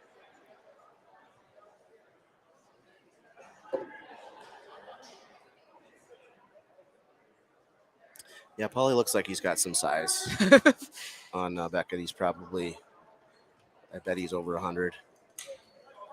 Probably right around 100. Yep. So we're going to start neutral here, 2nd period. So Beckett's been getting a little bit of mat time with the JV team when they go to duels, just in that 106 spot. Great mat time for him. Necessarily hasn't gotten any hand raises there, but kind of, as mom and him and I spend a lot of time talking about, what he's working on and just any mat time he can get, whether it's the same person size as him or not, he's just really passionate about what he's doing. And yeah, it's all about just working to improve wherever you're at in the continuum of the JV or varsity, what have you. I mean, 7th through 12th grade program, unlike other states and even some clubs or programs in the state. 7th graders can wrestle varsity, can wrestle JV, and they can also participate in the middle school events. Just great Yep. piece about our program that get a variety of looks on and levels of competition this year. And, I think even just with like a match like tonight, just knowing that we've got some duels for JV coming up, he's going to give up weight. And we know that, especially now that we're after Christmas, he's going to give up weight. He gets a nice escape there. Yep. Nice job, Beckett. Keep working. Keep working. He's got a really great practice partner. So this year in the room, he's been spending a lot of time with our varsity starter at 106, Ian Olson. Really, I think helping him get ready for some of these matches. Obviously his goal is to get hand raises for JV, but whatever he can do to get the, save the team points, even if he has given up. I think one match we were at Anoka a few weeks ago in JV and he gave up 25 pounds. So 30% of his body weight. So for the moms out there, those are the things that I encourage you to learn from your wrestlers, because obviously they can get, pretty frustrated if they're losing. And as a mom, you're like, gosh, what's going on out there? But this is all about development. And one thing I love about this program at Waconia is the continued development. Yeah. We're, I think 68 kids deep, and I didn't. That's not a misstatement. 68 kids in the high school wrestling room. If you need a partner at whatever your skill level, we have them. And so a little bit of a repeat in the youth program, 120 kids. So we run deep. Numbers. We run deep here, and that's another great thing about this sport is, your role in the team, it may not be to be the starter, but it is to push. If you're second or third at that weight, your job is to challenge that starter. Yep. And make sure they stay sharp, right? And there's wrestle offs and all these other things. And that's that role is to you can't grow in the sport really without partners. Yep. And Good job, Beckett. that's what makes it a great team sport. Yet it is primarily an individual sport, but you can't grow as an individual without the team. Yep. And one thing I like here is just the fight going on here. Yeah. He's gonna do whatever he can to get out of here. Yep. And the fight is, you could say, maybe more important than the outcome. There you go, Beckett. The Get effort, your hips up. Get out of that. The effort and the attitude. There you go, Beckett. Nice job, Beckett. Let's go to work. Go. Snap and go, buddy. Down 6-2. Take a shot, Beat. Oh, here comes the mom out at me. You got to get going, Beckett. You got 35 seconds. Take a shot. This is when composure as a wrestler and mom is critical. Right? Oh, there he goes. Now get around him, Beckett. Come on, Beckett. Get around him. Use that. There you go. Nice job. Let him go. Go. Oh, get around him. See, this is where, remember when I told you about that whole cow catcher thing all those years ago? Get around him, Beckett. Get your two. Score, buddy. Yeah, the length of Paulie is just a little bit hard to on those go behinds. Keep working here, B. Go, Beckett. You got to go. I like the aggression. No finish there, but I like the aggression.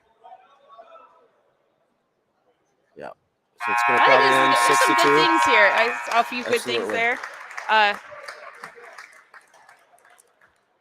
Two wrestlers you're going to see over the years together, I think. For sure.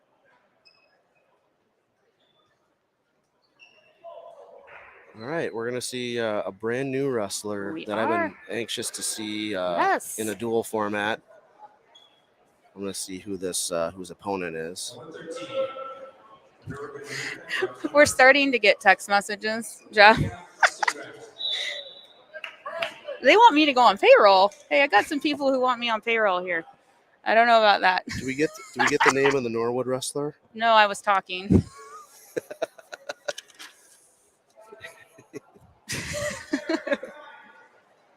Is this Vensky? No, I'm sorry. Nope. Oh gosh, I don't know about that one, Blue. But see, a Blue. I just call it like the ref Blue. I also do that sometimes. Blue from baseball. Baseball reference.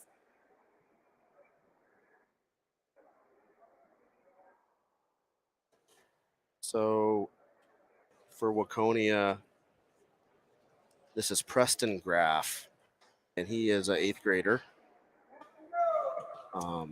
And he's brand new this year. He started in the preseason. I helped run a couple of just kind of open mats for our 7th through 9th graders, and Preston showed up, a couple of 8th grade buddies, and that was his first kind of diving into the sport. And he's a very athletic kid. He's a really strong kid, and he's a quick learner and has a great attitude. So I'm really high on Preston. I helped coach him a little bit up at the Rumble on the Red, and we had a cadre of JV kids to help coach. So a couple of us youth coaches helped, and there's a nice single leg there for Preston. For Graff. Oh, yep, and he's got good control there. Hey, finish that. Just finish that, cover the hips. There you go, buddy. Just improvement week over week with Preston. That was a phenomenal single leg, and when I've seen him before, he's shot a little bit too far away, and he closed the distance there. So just great improvement from just a couple of weeks ago. All right, back to the center. So we're around 120 pounds, this weight class. Yep.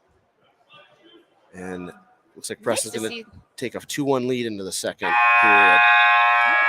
Perfect.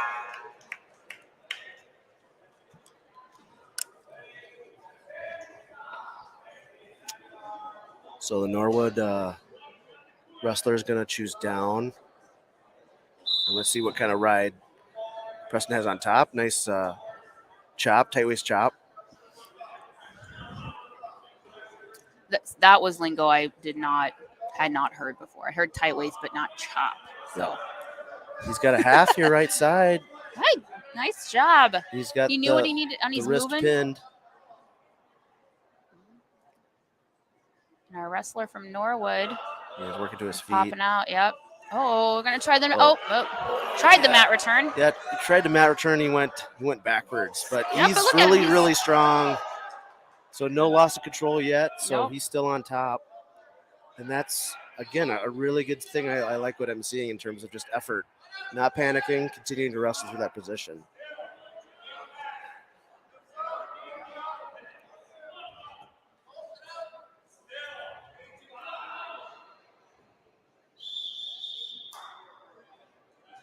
All right, they're gonna go back to center mat.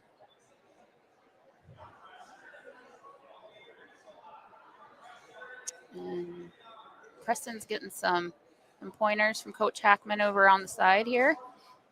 As he gets ready to go back, about halfway through the match now. The 1 minute mark to go to the second period. Let's see, Preston's still up 2-1 here. We got a clasping here. Probably, Yeah, I'm thinking clasping in this rookie room is probably going to be revisited tomorrow. Yeah, and I think you know what, you're not going to learn until you get called like that. I remember distinctly Alex Riley. I think Alex Riley, one of our seniors, our 220-pound starter, #1 in the state, when he was in 6th or even 7th grade, he had a problem clasping a lot, and I think he might have even been DQ'd once, or it was just short of being DQ'd, and the coaches said, "All right, just let him up. You're gonna keep doing it." But he learned from that, and it's not pretty in that moment. It's not enjoyable to keep giving the other guy points from your lack of just knowing the technique and the rules, but Mat return there. they're gonna learn it. See, now he's just holding that waist and he's just chopping. So he's really starting to improve from there. And this is where too one of the things they're battling here, and you got seconds left. You don't want to give out any points. Yeah. Giving out points at the end of the match, or like at the end of not the match, the period, right? You want to finish on top, absolutely. Right. Yep. And if you finish on top, you're winning the period. Yes. Right. All right. You're finishing on top. Good things are happening. Okay. All right. So remember that, wrestling moms. Don't want to give up points at the end. And if they end on top at the end of the period, they're winning that period. That's a win. Yeah. All right, Preston So pops up right off the whistle there. He was ready to roll. He's going to do it again, I think. Just a lot of strength out of Preston.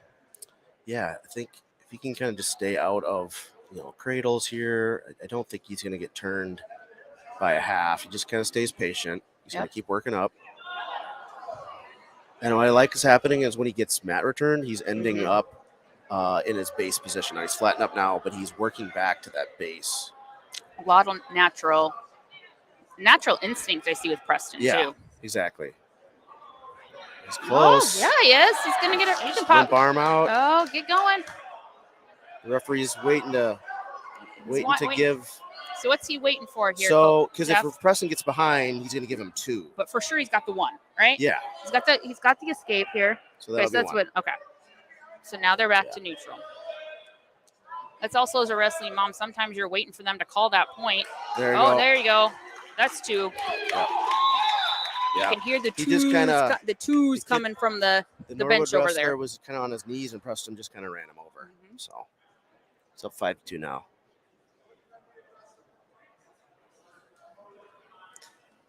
It's one thing I just really love duels in that.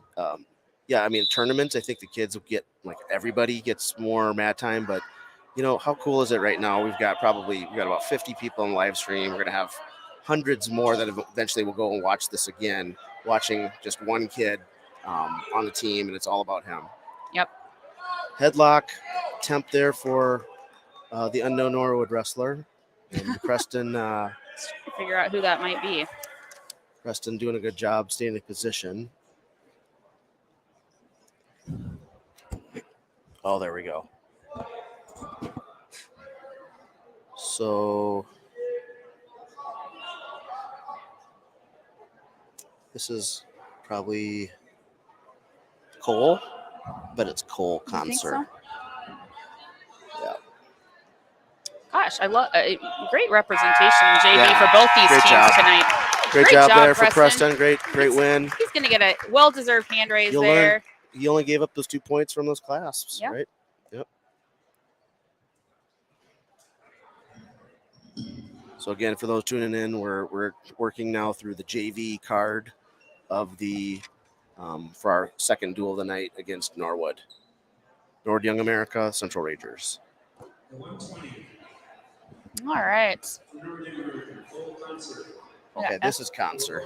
Yep, Elliot, I believe, don't we? Yep. Let's go, Elliot. All right. Oh, he's in quick. Shoots right away. The single leg. Good response by Cole. Oh, and then we're going to get the 2 there for Elliot. Oh, and Elliot's in for a cradle there. Squeeze, Elliot. Wrestling moms. Favorite or not favorite? I don't know. It depends on who. It depends on if you're the one putting them in the cradle or if you're the one being cradled, I think. So it's Yeah, a coaster of emotions. Mm-hmm. Oh, I think he's got it. There it is. There it is. He scores the fall. Great pin by 47 Elliot. seconds in. Nice job, Elliot.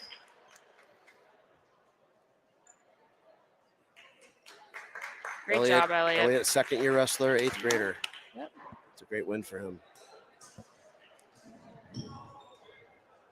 All right, who are we going to sign? Oh, we got Jacob S. getting ready to hit the mat for the Wildcats. Jacob is also one of our 7th graders, second-year wrestler. Three sport athlete there. And we got Tegan Just, who's a 9th grader for the Central Raiders. So yeah, Jacob is a 3-sport athlete for the Wildcats. He does football, wrestling, and baseball. And we kind of recruited him from basketball last year, correct? Yeah, Beckett got on a recruiting trail. One year he recruited Cooper State School, and then the next year, who I don't know if we'll get to see tonight with the match, but then Jacob S. as well. So yeah, he was a basketball player, or like I said, in my house we call them pumpkin throwers. And then, yeah, turned wrestler. And then he actually brought his brother this year. Yeah. So Tyler S. joined our sophomore class. Yeah. I don't know if we'll get a chance to see Tyler tonight or not, but just 2 really great athletes, great family. And then Jacob's working really hard there and gets the 2. Yeah, I'm very excited about the future of Jacob S. here, and Tyler as well. Both us brothers, really athletic, hard workers. You can tell they're very, very competitive and don't like to lose. Mm-hmm. And that's the perfect mindset of a wrestler that you know is going to continue to work hard. Yep. And just dig into the technique. How can I win? What do I need to do next? I think they have a little bit of genetics there too with their grit. So their dad coaches from their baseball. mom, right? Oh, so she's the meek one, but she's the competitive edge. And he's got him on. He's working the side of the circle here. He's trying to stay in bounds. Keep those feet in bounds. He's trying. Look at those. He's stretching out there. That's where his length comes to his benefit. The ref is looking resetting for where there. Those feet are. Oh, doing a nice job. As long as the feet are in the cylinder. He's waiting for those to. And you got a foot. There it is. And he uses great the edge body awareness. Yeah. To pick up the fall. So what I was going to say is Jacob's dad, Pat S., which he was a Waconia wrestler back in the day. I didn't know that. I knew he was a wrestler. Yeah. I didn't know Pat's background. I believe his younger brother, if I remember the story correctly. So if Spike, that's what we call his father, if he's listening, and his mom, Mr. and Grandpa and Grandma S. is what I call him, or Spike. I think the younger brother was the more successful wrestler than Pat. But in baseball, he coaches with my husband, and they've coached baseball together for years, and they call him Coach Putter. So I think there's a story behind that. But, Pat spends a lot of time with the boys, it sounds like, as they're rookies to the sport and in this room with some things, some of those technique things. And but yet I think Jamie's the one who she's got the real competitive edge on her. But they've been a really great addition to our program, and so. All right, so they moved right along here, and I was still talking. This is so Steinhagen, I think, from Norwood. Will Steinhagen, an 8th grader. Kind of a common Carver County name. Steinhagen. Yep. Sure is. And this is Anthony Rivolo. Another 10th grader for us, I believe, right? Yep. Class of 2025. Now, I don't know Anthony as well. I think he started last year. Okay. Yeah, and I haven't seen him a whole lot as well, so I'm excited to see kind of his skill set here.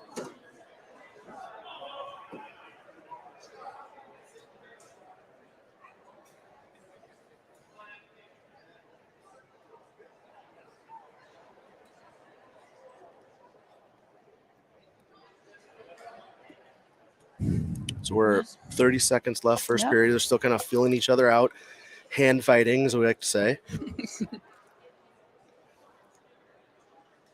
This might have to be a tutorial broadcast for those moms that are dropping their kids off at the youth program. As we say, a tutorial. That Lisa, tell us about your journey through youth wrestling. You started in. I don't think your family has a big wrestling background. No, we don't. And we have so many parents now that are new to wrestling in Waconia. So, talk a little bit about your background. Talk a little bit about what are some of the things that have really helped you navigate, this sport, whether it's mindset or just, things to keep things in perspective. Yeah.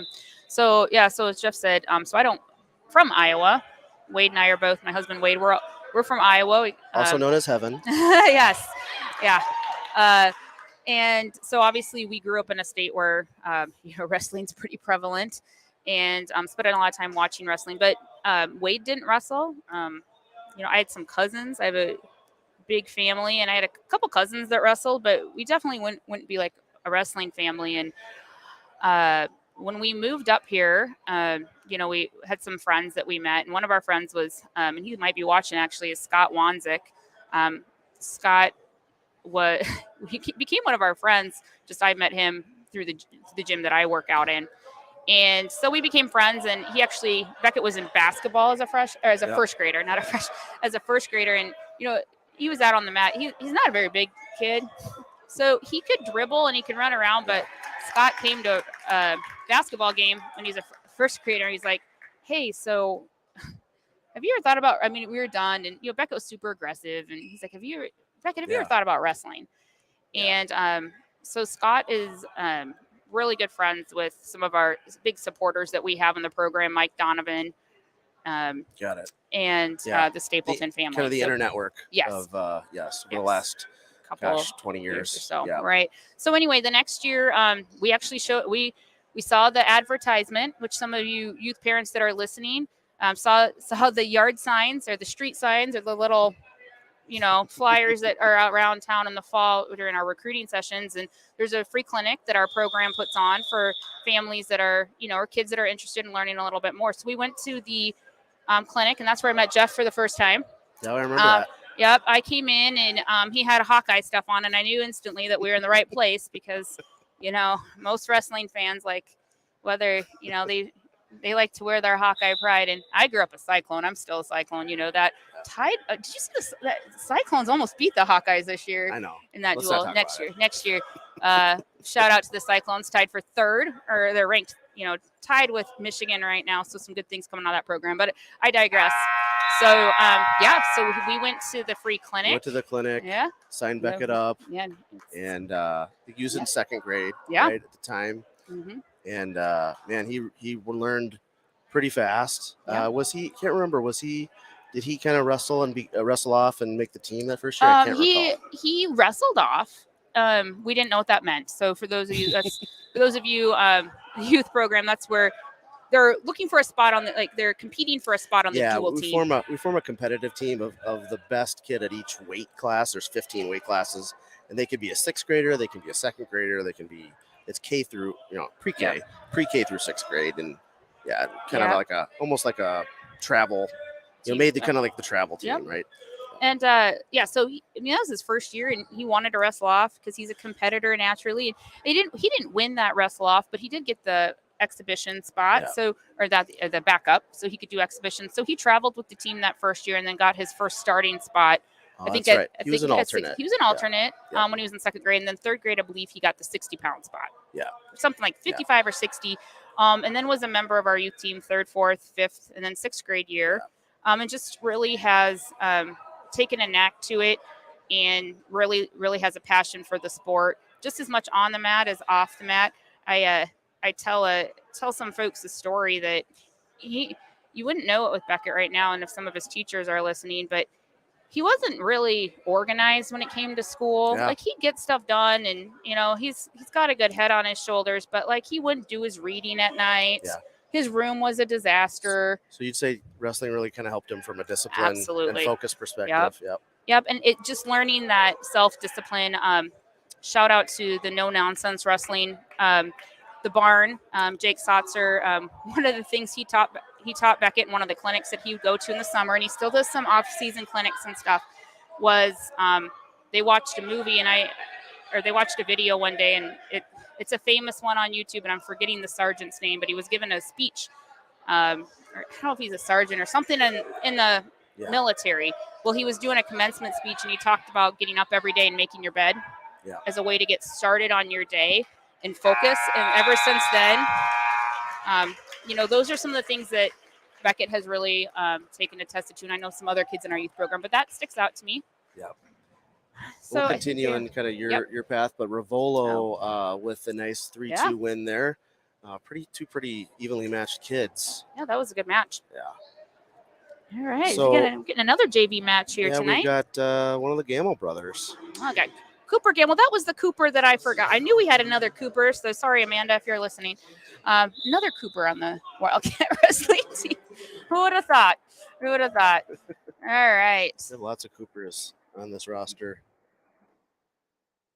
When we had Cooper, I didn't know anybody named Cooper. So now, some of you moms out there will appreciate that. You pick out a name, and you're like, all of a sudden, a bunch of people have it. You're like, no, I didn't know anybody named Cooper. Now it's, one of it was more of a populated name than I thought. But anyway, so it looks like Cooper still hasn't scored the takedown on this yet, Jeff.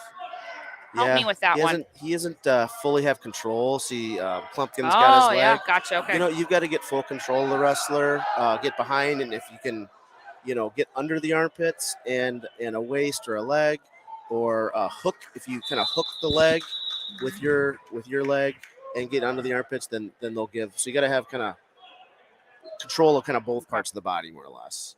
But yeah, so in kind of your youth, as Beckett navigated the sport here, I know it's not the easiest sport to be a parent. Not the easiest sport to be a kid. What are some of the things that really help to keep things in perspective for you, and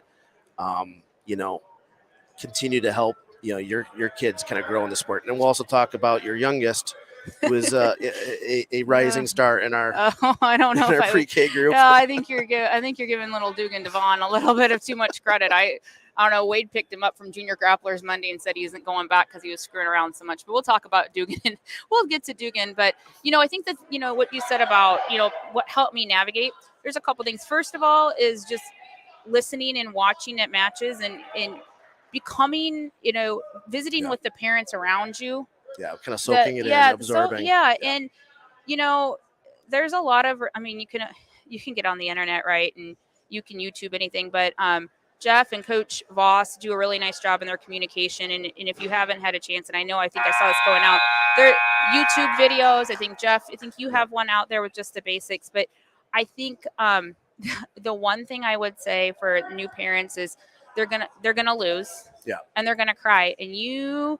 Especially first year. Yeah, there's a lot of tears, and your little guy or gal might be like tough as nails at home, and they lose that first time, second time, or third time, or 10th time, and you really don't. It's really maybe a new position for you to be in as a parent. Oh, he turned him there. Yeah. Was that that was a move, right? It's kind of just a scramble. He kind of caught Klumpkin in there. And there it is. Oh, there it is. Nice job by Cooper Gamble. Just 20 seconds into the second period there. So another hand raise for our Wildcat JV. This JV team is on a roll, Jeff. They've had some really, as a dual team, undefeated this year and have won points at a couple. They have so much fun together. I think that's a great commonality of our program, youth and high schools.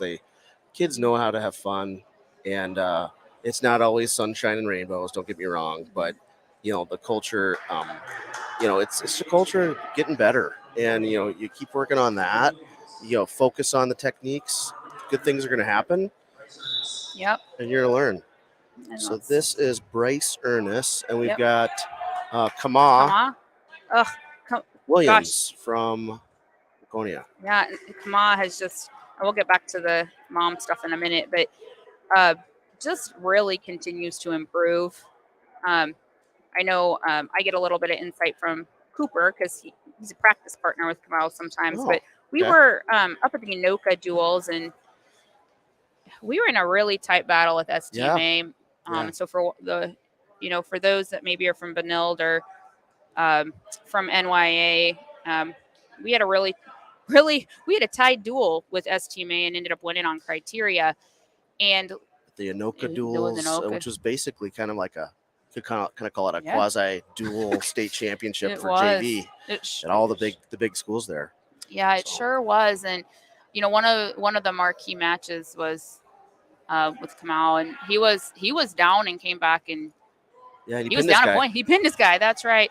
And you can always hear his dad. And I know his dad, this kind of goes into the parent thing. His dad had a tear in his eye. Here he's going to go. He's got the arm, and he's going to step over. He's always going to remember that. He is. And his dad had, like I said, his dad had a tear in his eye. And I think parents, that's the wrestlers know when you have a tear in your eye, but that's okay because you sit and you watch a lot of matches and spend a lot of time in the gym, and you see a lot of times those kids crying. So if you start crying, I think Todd Stacekel said to me the other day that I was a crier, and I was like, I appreciate that feedback, Todd, because you know what, I am, and I'm proud of that. So I've never cried. That's not true. That's so not true. Oh my gosh. Okay. Kelly, fact checking. I know that's not true. You're not picking up on my sarcasm. Okay, I missed that one. We just spent some time together. I missed the sarcasm there. But for the parents, so you're kind of getting back to it. For the youth parents, you got to figure out how to leverage the coaches if you're struggling with your child, and dealing with, it is crying. I mean, it's something we talk about at the youth program. It's gonna happen, and it's okay. It's it's part of what we want them to learn from a life skill perspective too. We as parents, especially our generation, I'm gonna be totally honest, it is really hard for us to see our kids struggle, right? And be forced to an adversity, and you're gonna have that in wrestling. But it is,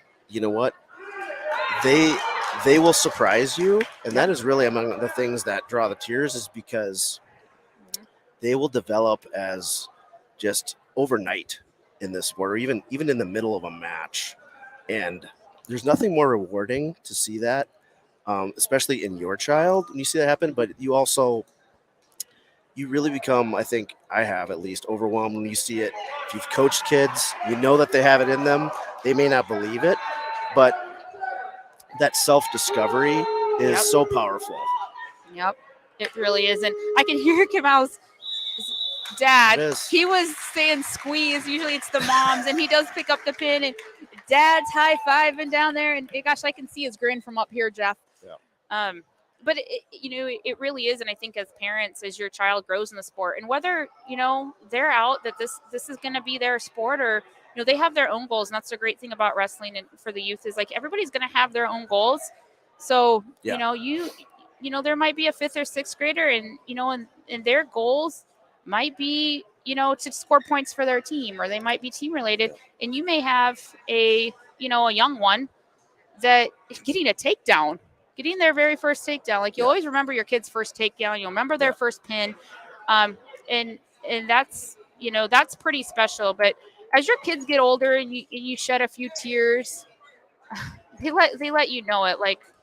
Why are you crying over that? But they don't have that perspective that we have, right? As parents. Continuing to be positive, and to, as parents, if we can reward the inputs to the process, and always, regardless of what happens, say, things like, you know what, I love watching you wrestle, and Yes.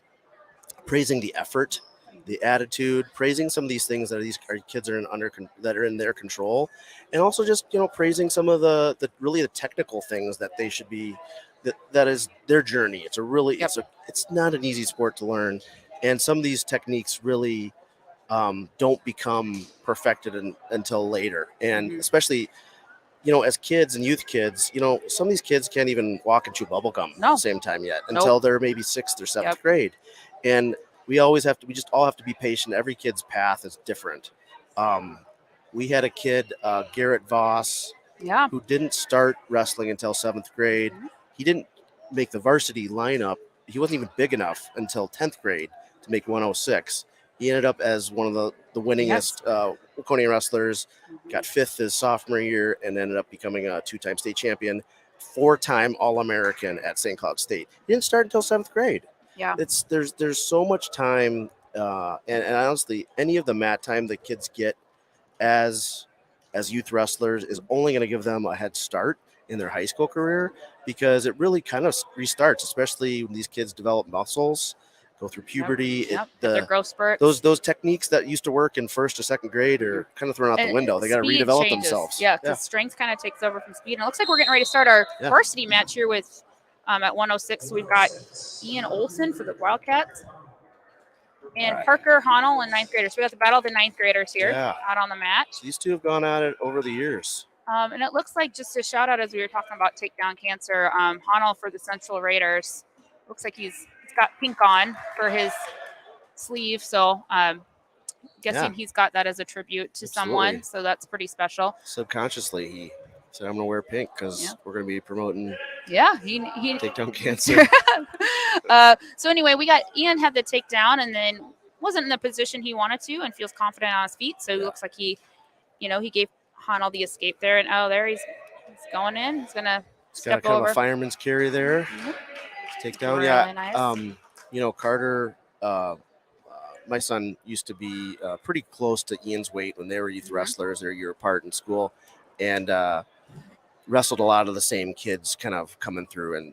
And Honnell has been around the same weight class as Ian for forever. Okay. And so these kids have be interested to see kind of how this turns out tonight. So again, I can't remember the last time we wrestled Norwood in high school. And that was even what I was just thinking about with Judd and Beckett. Like, I know I feel like, and I apologize for the Poly family if I have this wrong, but I feel like they used to do some drilling together out at No Nonsense.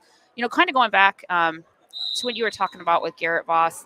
I also one of the things we talk about too that I don't know I don't know, Jeff, at some point we talked about this as a parent group, or maybe it's something I read, but in the youth program, it's really good when don't talk to your kid about the loss, but what did they learn? Right? Like, what did you learn? And that's a mentality that once you get them to think about that helps them hone their craft. And so I think about some of the learnings that Beckett actually calls them learnings. He doesn't call them losses. Well, he might call them losses right away afterwards, but once he starts talking about it, and I think that's also a good lesson for life. What are some of what were the little bit of the drivers of the loss? Like, what were some of the positions that maybe, where he or she was better than you? Where do you need kind of using that information as like a feedback loop of, okay, where do I need to get better? Gosh, he cradled me. I got to get better at not getting the cradles. And we talked about it a couple matches, I think maybe in the Benilde about giving up the points at the end of the period. And so that's been one of something that as they get older, their periods get longer. Yeah. And so that was one of the learnings that Beckett had coming out of there's more time. Fargo, that he gave up some points in the medal rounds, like with maybe 1 or 2 seconds left on the clock. And that'll, he said, I learned from that one. That one's not going to that's not going to happen again. It's kind of like training yourself to run. If you're a mile runner and then training going up to the 2 mile or the 5K, it's just a little bit of a different animal. And now you got to pace yourself a little bit differently, kind of be prepared for the whole race.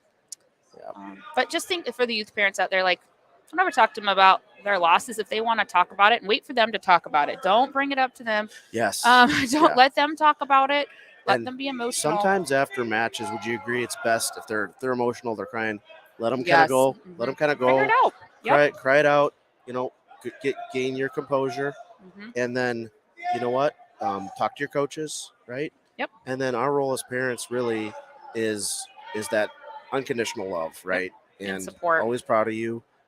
Great effort. I know you'll bounce back, right? Mhm. And keep learning from it. What Yep. can you learn from it?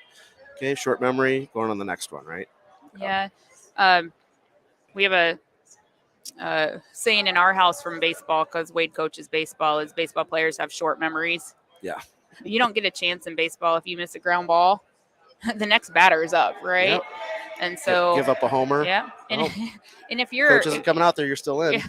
Well, you do get time after the match, but it's still the same mentality, right? If you're at a Saturday tournament, Sunday tournament for the youth, think about like the brawl coming up for an example. Like you're going to wrestle 5 or 6 times that day potentially. Like you got to have a short-term memory, and you got to be able to refocus, and all of those pieces will make them stronger. Well, yeah. I mean, we were at Buffalo Youth Tournament this weekend. A bunch of our coaches were there, and one of our 4th graders, I won't say who, but ran into a pretty, a buzzsaw that had been wrestling since pre-K. Yep. And I just said, hey, you know what? This is your 2nd year. It's really not a whole lot you can do about that. Someone's more experienced than you. You really got to just learn from it. And a few years from now, you stay out, you're going to be that kid, and that's got the experience. And it is a test in trusting the process long term, and it's hard for us to.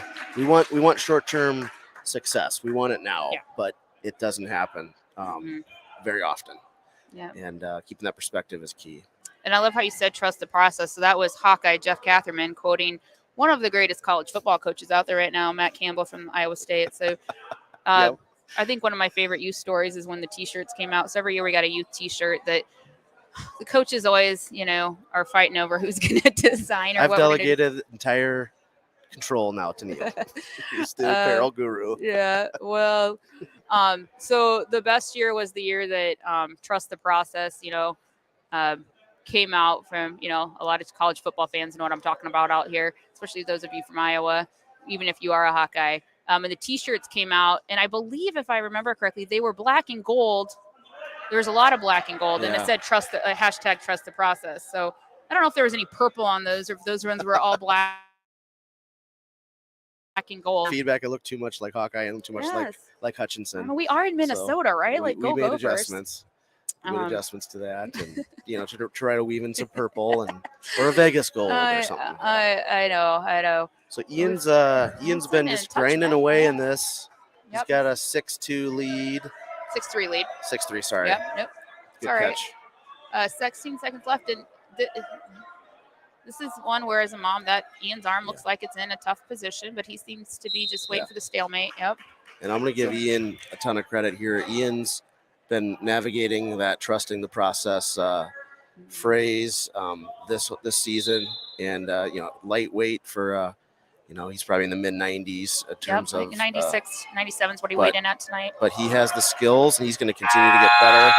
And that's a good win. And he is, like I said, just a shout out to Ian if he watches this later. Like as a mom, I do appreciate he's been taking Beckett under his wing a little bit this year, awesome. and being a really great practice partner for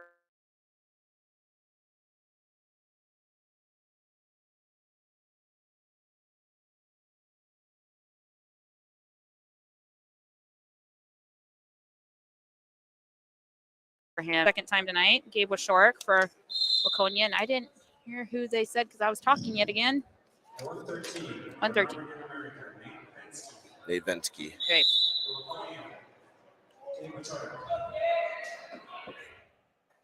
All right. So with that decision, that puts the Wildcats up after one match, 3-0. Now let's see what Gabe's going to do here. So we've got tangled up here. Oh, now they're out of bounds. All right, Jeff, for the parents out there, this is a question that sometimes as a mom, how with the circle, right? What is inbounds and what is out of bounds? Yeah, great question. So takedown for Gabe. Those rules have evolved, but right now you got to have one wrestler, or at least there needs to be 2 points of contact, primarily legs, legs or arms of either wrestler. So if Gabe's leg is in bounds and Vensky's leg is in bounds, they're in bounds. Yep. And it's basically also a cylinder measured it this way. Now, if they also are, if one wrestler's foot is off the mat and onto the hardwood, maybe, then the ref will probably stop it. Okay. But in compared to college, they only need 1 point of contact. Okay, that's what it is. Yeah. Okay. Thanks for that clarification. And Gabe, one of the things you do notice as you watch more wrestling, especially the more skilled wrestlers, and then you get in the competitive college, you really like that becomes part of the strategy, right? Using the circle. Yep. You hear that a lot when you're watching. Some wrestlers are, they're kind of maybe a little bit defensive in nature. Will kind of, hover and kind of matriculate out to the edge, if especially maybe a close match. But Gabe, nice cradle there for the win. Yep. 9-0 now lead for the Wildcats. Period. Nice job, Gabe. All right. Here we go. All right, JK. I'm sure you've scouted this match, haven't you, for Carter? I have not. I had what? I had a pretty busy day today at work. Oh, come on. You got to tell me you were pulling a Kyle Alger and getting on track wrestling this morning. Carter is a man of his own destiny and knows what to do himself.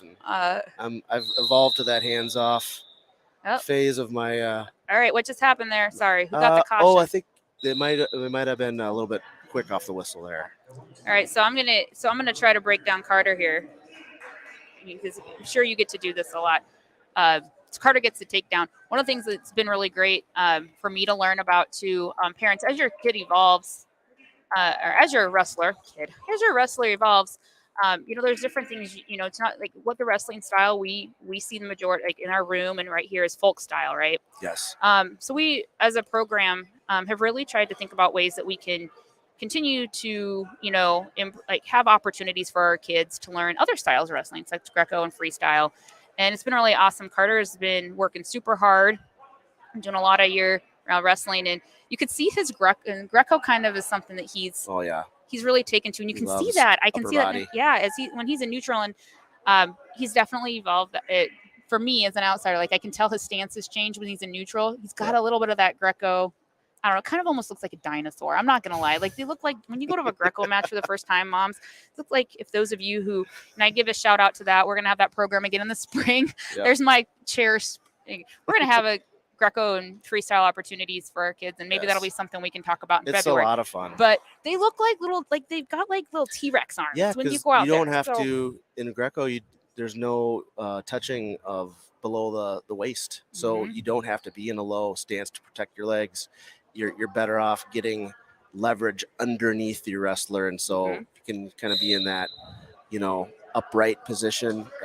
That's to your benefit in Greco, and I've learned a lot about it over the years. And Carter he really has enjoyed that. He went to the Fargo Nationals for Greco this year. Picked up a win there, if I remember right. Yeah, he won a couple times. He was a little bit undersized, and he didn't really cut any weight this summer for that, and just kind of wrestled as natural, kind of walking around weight, and still, wrestled well, had fun. I think it was a really good experience for it. He'll be in the same age group this year, in 16 and under, and we'll see what his goals look like after a long grinding, folk style season here. I know he'll be excited to help coach 7th and 8th graders, and maybe even some of the youth kids in March. It's a nice, just kind of deep decompression prior to freestyle and Greco season that starts in April. Yep.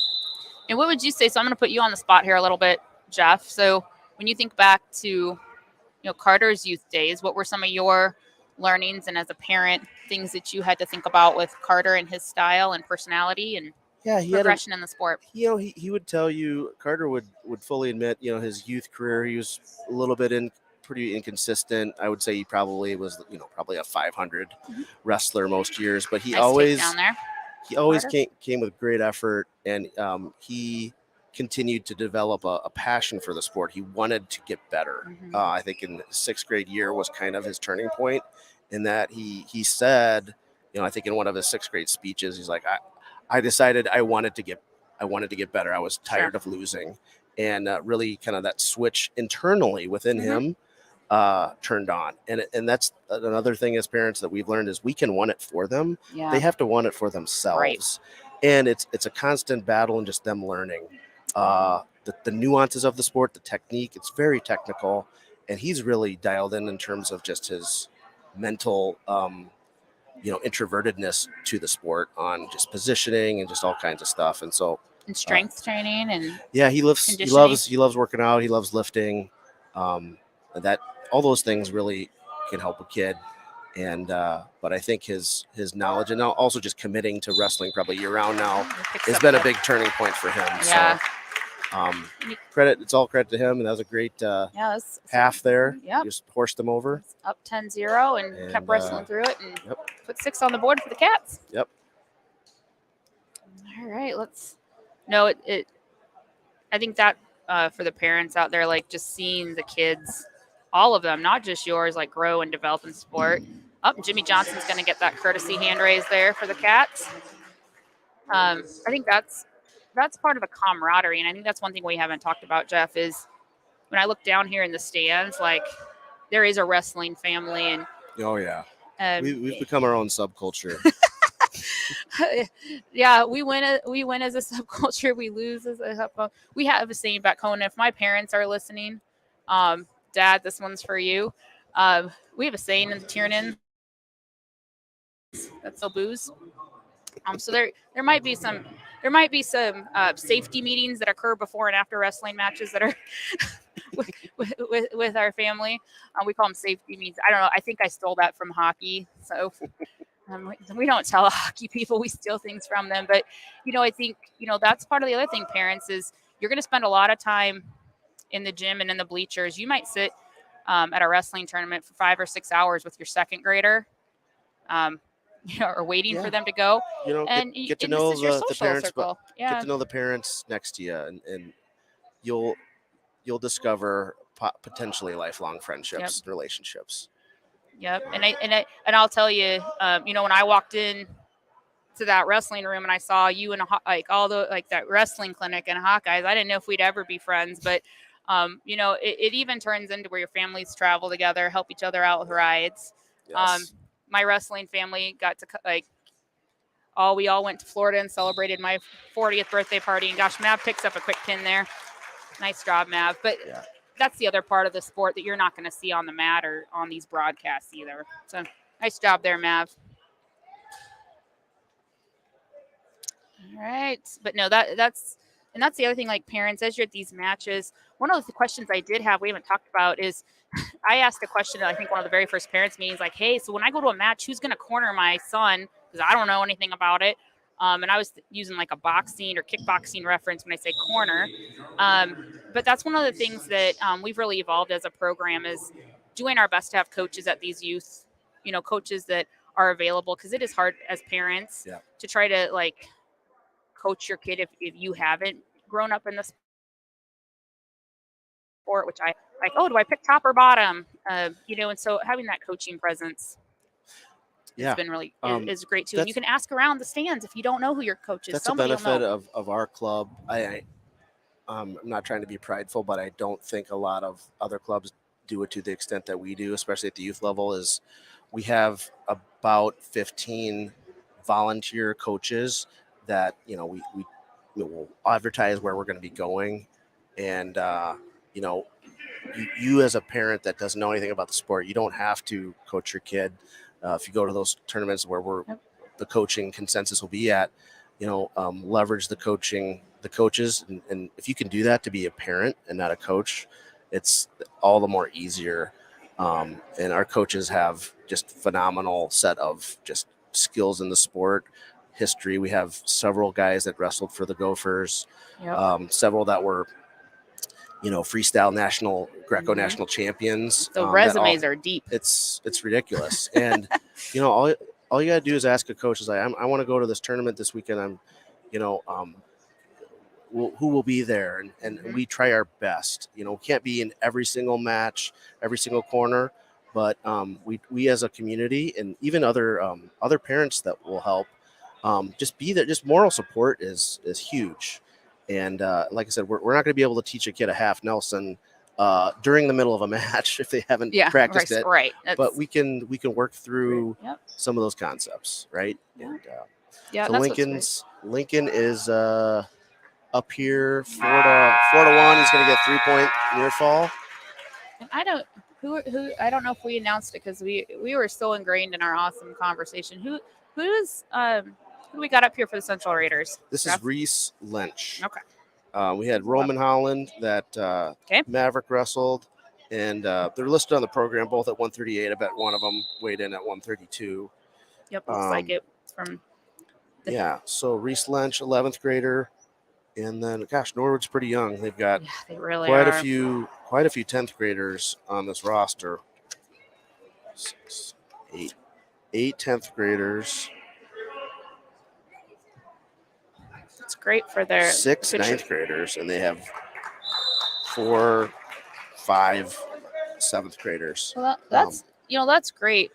Kudos to the Norwood community and wrestling families for getting some energy built up. And gosh, it'd be great if if we could drive 5 miles, right, to wrestle each other. But neutral mat's okay too. Right. But in the future, it'd be great.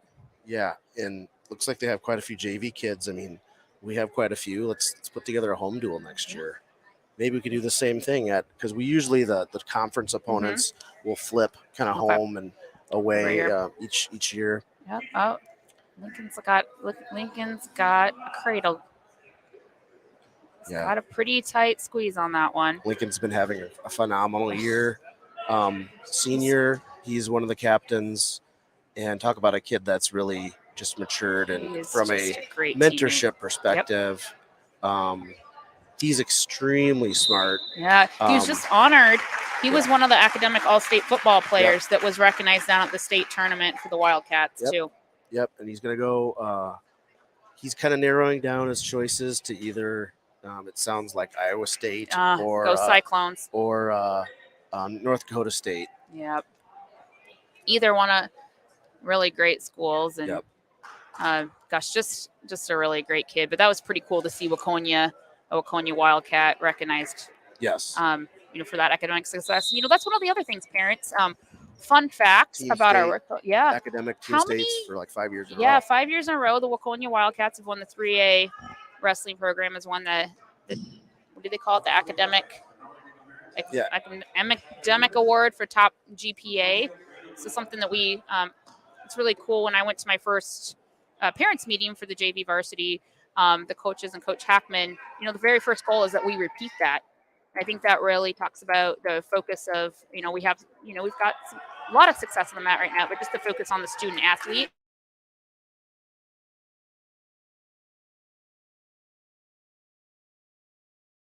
Coach Hackman gave some academic recognition at practice the other night to balance out, just the performance on the mat, which as a parent is really important to me too. Yeah.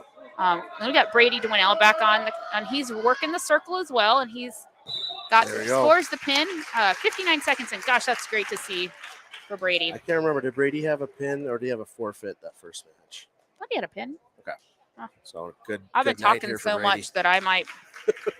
Don't. You guys might have to fact check me out in cyber world. Hey, I see we're up to 66 folks watching us. That's right. Hey, did we ever? What states did we have represented? We had. I'm gonna get. I know we had Iowa. Intros in here. 1 second. All right. On the mat, while he's looking at that, we've got Alex Torres at 152, and then we've got another Dane Polly. I'm guessing family, their brother, cousin to Judd, who wrestled Beckett earlier in the exhibition match. It looks like a quick takedown there for Torres. States represented. We've got Arizona. I think that's what we had so far. Well, if anybody's watching, we're trying to. Yeah, don't be shy. Don't be shy. Put in the chat where you're from. We were just curious. Our spread here. we geek out on this stuff with our broadcasting here. Waconia wrestling. It's always a journey with these away events. Try to give myself like 45 minutes before I go live, and tonight was a little bit of a closer call, given we were up in the stand. We're up in the stands here, thankfully. We're our center, Matt. We got prime seats here. Yeah, turned out good. Jeff, another youth kind of rookie question here. I think I know the answer to this, but maybe for those that are watching with that intent, and you see Alex Riley got the near Torres. Alex, see, we got Alex's too. So Torres with the pin. All right, so when we get an opportunity here, one of the questions I remember I had as a youth parent was when we're going for a near fall, how do they count and score a near fall? So maybe we've got Levi Mueller coming out here. Levi doesn't live very far from Norwood. the Muellers aren't too far from there on their acreage out there. But if we get an opportunity, maybe, if Levi gets in a pinning position here where he's getting some back points, maybe you can walk our younger fans or rookie parents through that. Yeah. So when your back is here we go, Jeff. Perpendicular to the mat. Okay. You're not going to get near fall. But if it starts to go greater than, imagine in geometry, 45 degrees or less, that is, or under. Forgive me, I should know the rules. You're just the youth coordinator, but we don't know the rules. It's either below 90. Well, this is why I've never been a ref. It's either below 90, between 0 and 90, or 0 and 45. So if that angle of that back is it's gotten to that angle, then you start getting near fall. Okay. All right. Well, we are all the way up to 170 here. The Wildcats are in control of the scoreboard at 51-0. And now we got Andrew Torres out, and he's got the scores. The quick takedown. I believe it. I thought it was Tanner Newbarth, maybe. Or I do not know. Connor Hansen. We're gonna go with Connor Hansen. Sorry if I talk a lot, Norwood folks. So if we've got the wrong wrestler, we apologize. If the wrestler goes back and watches later, it looks like Andrew let him up there to get the escape, and he's working on some positioning here. And he scores another takedown. Yeah, and it's hard as a parent when you're talking about that near fall. Probably frustrating. You're like, why is he not counting? And it's the angle of that back it's hard to see so a lot of times from the stands, and so if both shoulders get square to the mat for basically like call it 0 to 1 second, then it'll be a pin. Yeah. And as a parent too, especially in the youth, you're gonna think those pins happen a lot quicker. Yeah. You're like, that's a pin. Slap the mat. Especially the high school kids or even the refs might be told to let it kind of go for a while, make it really hard to do a pin so that the matches kind of go a little bit longer and the kids can learn more. But high school level, they're looking for when those shoulders are square or the shoulder blades are flush to the mat. We've got a pretty good angle right now. A little bit what you're saying makes more sense there. There Andrew scores the fall. And also sometimes a ref, when they actually slap the mat, it may not look like they're pinned there, but maybe they saw it like a half a second ago and then they're finally getting a chance to do it. So sometimes it's a little bit of a delayed fuse sometimes too. Got it. All right. Class of 2025 rep for the Waconia Wildcats. Out again, Cooper Jonke. I know we chatted about him before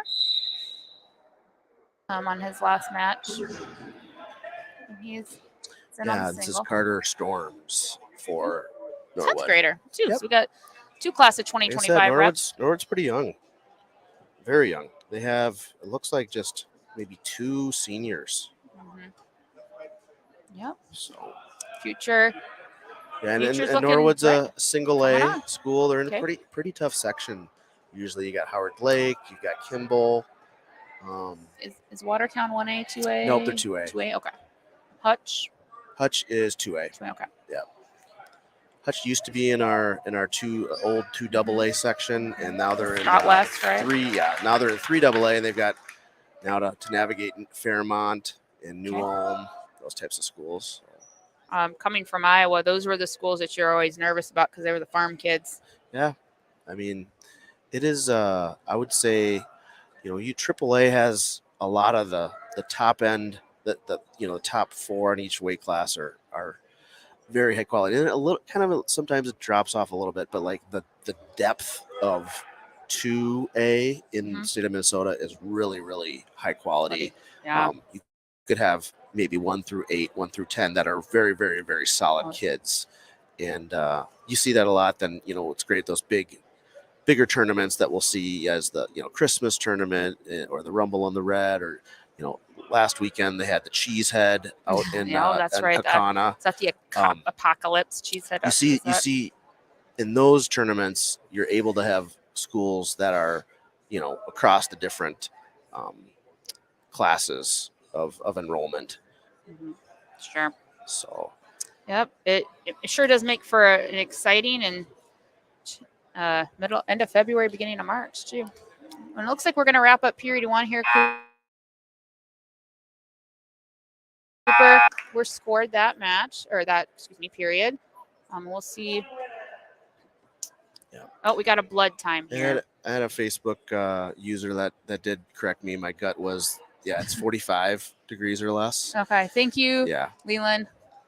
Trying to balance all parts of my brain here today on commentating and doing the banners and keeping you on track, Lisa. I know, because I know. I'm taking. Just kidding. But But we've also got a tuner or a user from Wisconsin as well. Right. Watching the big Torres brothers fan, and very cool. and if you're a Packer fan, we're sorry. Yeah, I shouldn't say Torres brothers, I should say Torres family, Torres siblings. We got Addie, who's one of the stellar managers. I want to say thank you to Addie. Addie, she helped give me this program that I'm looking at today, and she's also very conscientious. Yes, she is, and she's also one for the Wildcat Nation. She's coordinating our super fan T-shirts for this year. So there was an email and I believe a Sports U post that went out yesterday. So make sure you get your super fan T-shirts ordered. Or it's Addie. I'm sure would appreciate the sooner we can get those orders in, the sooner we can get it back. So thanks, Addie, for your time on that. And then we got Adam. So Adam's a 7th grader. Been part of our program for, he probably started. Did he start in kindergarten? I think Torres's were in Eden Prairie when he was in kindergarten. Okay. But he started then. Yep. And then joined our program in 1st grade. Okay. And then obviously we've got the twins, Andrew and Alex. So. Yeah. Storms here trying to put a leg ride here on Jonky. Doing a pretty good job of riding, keeping a lot of pressure on him, making him carry his weight. Yeah. Jonky with the 2-0 lead after that takedown and ride out in the 1st period.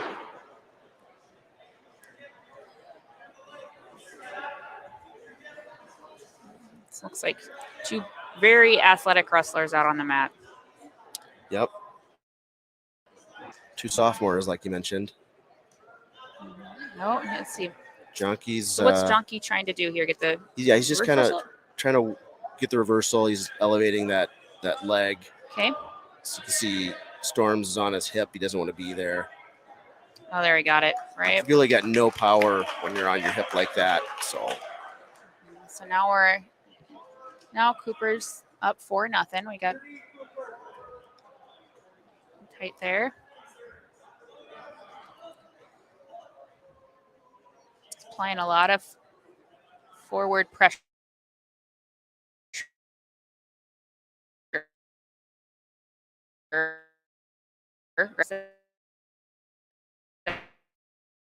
As well. Got the my parents live currently in Rock Island, Illinois, so I know they're tuning in. We also got Oregon represented on this. We got West Coast. We just need somebody from the East Coast, and we're gonna have all the time zones covered here. Frederickson, actually, Andrew Frederickson is our Oregon imposter. Oh, okay, he's a transplant. Okay, I don't know if we can count that. We're just trying to see what our scope is here across the nation. That was an incorrect answer in that multiple choice one, Andrew. So sorry about that. All right. To start off the 3rd here, it looks like so we were able. Yeah, Cooper chose down, got up quick. Yep, and Cooper's probably going to be thinking about scoring a takedown, maybe a turn. Yep. Oh, he went right to the turn. Yep. He looked right for it. That was great. That's what he was looking for. You could tell the wheels were spinning there. That's where he wanted to go with it. And he's going to reset here a little bit. Storm's trying He's to fighting down there. hook that leg so that he can kind of roll Yeah, so Jonky Cooper through. just wants to keep moving here, Yeah, right? he doesn't Moving want those that legs. leg to hook his, because then Storms could he's got basically kind of a bear hug on him and could roll him through the other way if Jonky's not careful here. See Just this fight. he's trying to do there. He's got. But Cooper's still hanging He's on. still got that near fall, right? He hasn't. I think Cooper's gonna. They're gonna get the near I'm fall. gonna bail and I'm gonna get my near fall and So now he's work got from the top. That's so- a good choice by Cooper. And You again, know. he's really, really growing from a just mat awareness perspective there. So great heady wrestling there for Cooper. And for those of you, too, from a score perspective, I knew Waconia is in control of the scoreboard here, but one of the things with, you get a decision, right, for 7 points, how we score the dual meets is if it's 7 points or less, right? Yep, you get 3 points for the team. Yep. And then 8 to 14 would be a major. That's right, 4 points, major decision, yep. And then tech fall would be 15 points if you're up by that. That gives your Or team more. 5 or Yep. more. Yep. So I suppose you could if you're in like a pinning position or if you're getting Yep. back points. And then obviously a pin or a forfeit gets your team 6 points. Also, or if there's like an injury and you can't continue, so that would be a medical forfeit. In a rare circumstance where, let's say you, like I said, we used that example earlier. If you get, all the maximum amount of stalls, then the other person wins by disqualification. That's also 6 points. Yeah. All right, really tough battle there, Father. Both wrestlers wrestled to the end, with Jonky coming out on top 12-0 and scoring the major for the Wildcats. All right, we got back-to-back number 1 wrestlers coming out ranked in the state. Number 1 ranked 195, the champ Max McAnally. And it looks like he's going to get a match. And this is Preston Springler, a 10th grader, going against Max McAnally for the Wildcats. And Max wastes no time, which is what we see from Max, right? For those watching, my opportunity to talk about Max is, he's obviously a phenomenal wrestler, but that's only part of the story of Max. I think what I appreciate most about Max is just Max the kid. And he scores the quick pin there. Max gives his time back to this program unasked, unprovoked. He'll show up in the youth room.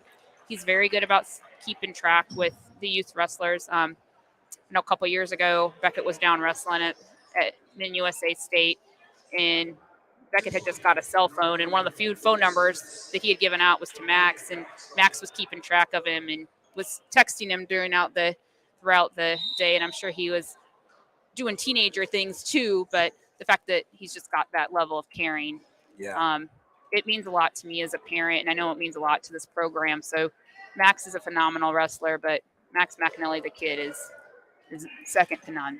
Yeah, he helped a week or so ago.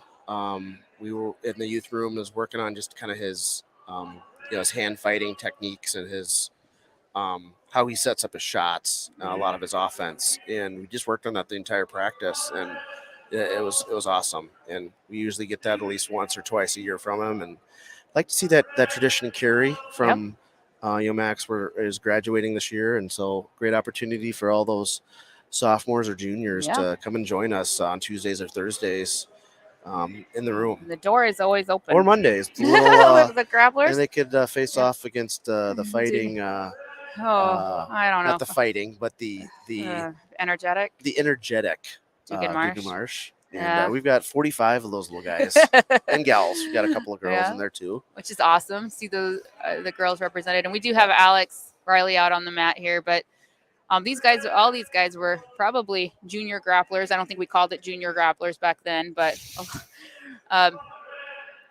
we do have a room, and God bless. And I always thank Coach Avery, Coach Kruger. I think we have Coach Moyer, Coach May. I'm sure I'm missing some of those that bless them for that junior grappler room. We got Coach Moyer. Yep. Got Marissa in there. Oh, there we go.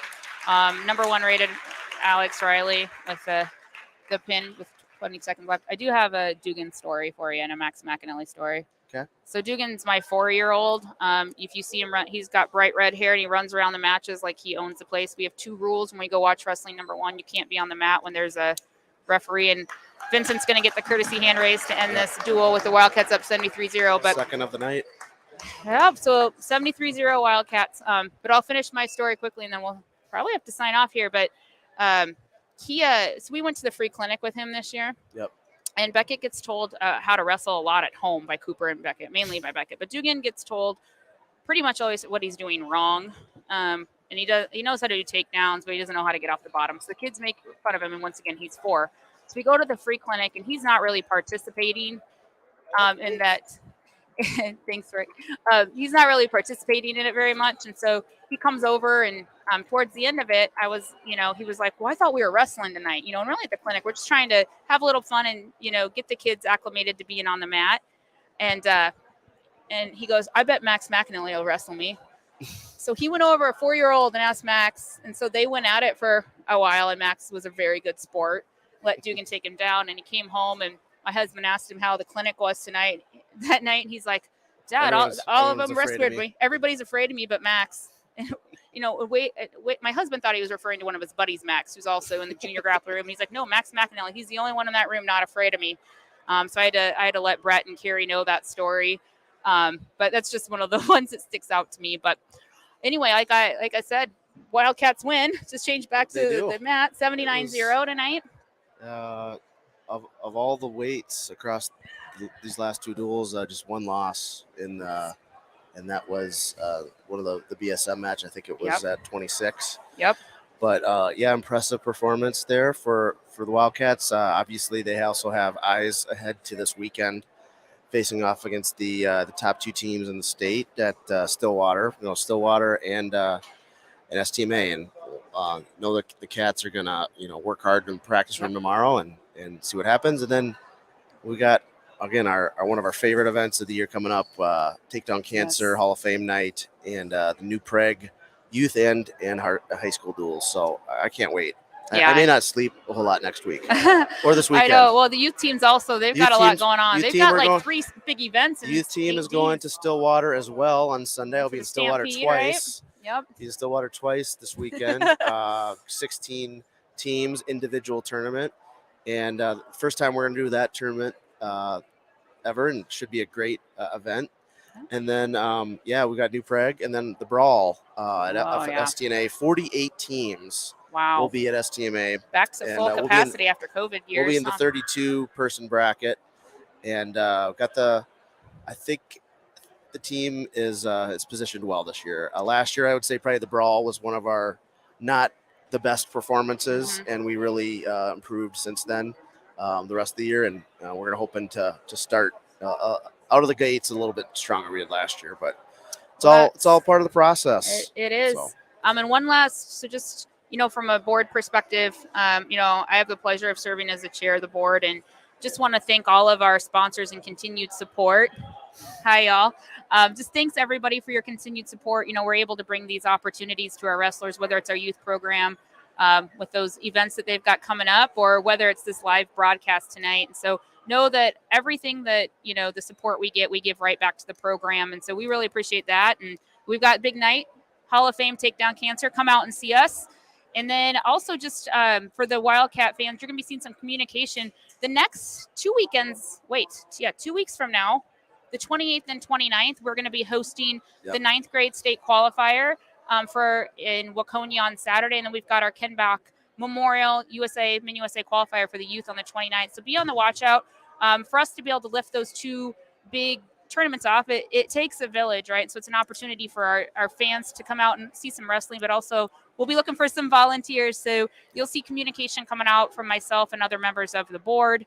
And that's really where an opportunity for all of the program to come together and lift those tournaments off the ground so that we can give any proceeds that we make back to the team. And great way to come out and support our, really that weekend you're supporting your, pre-K through 9th grade wrestlers.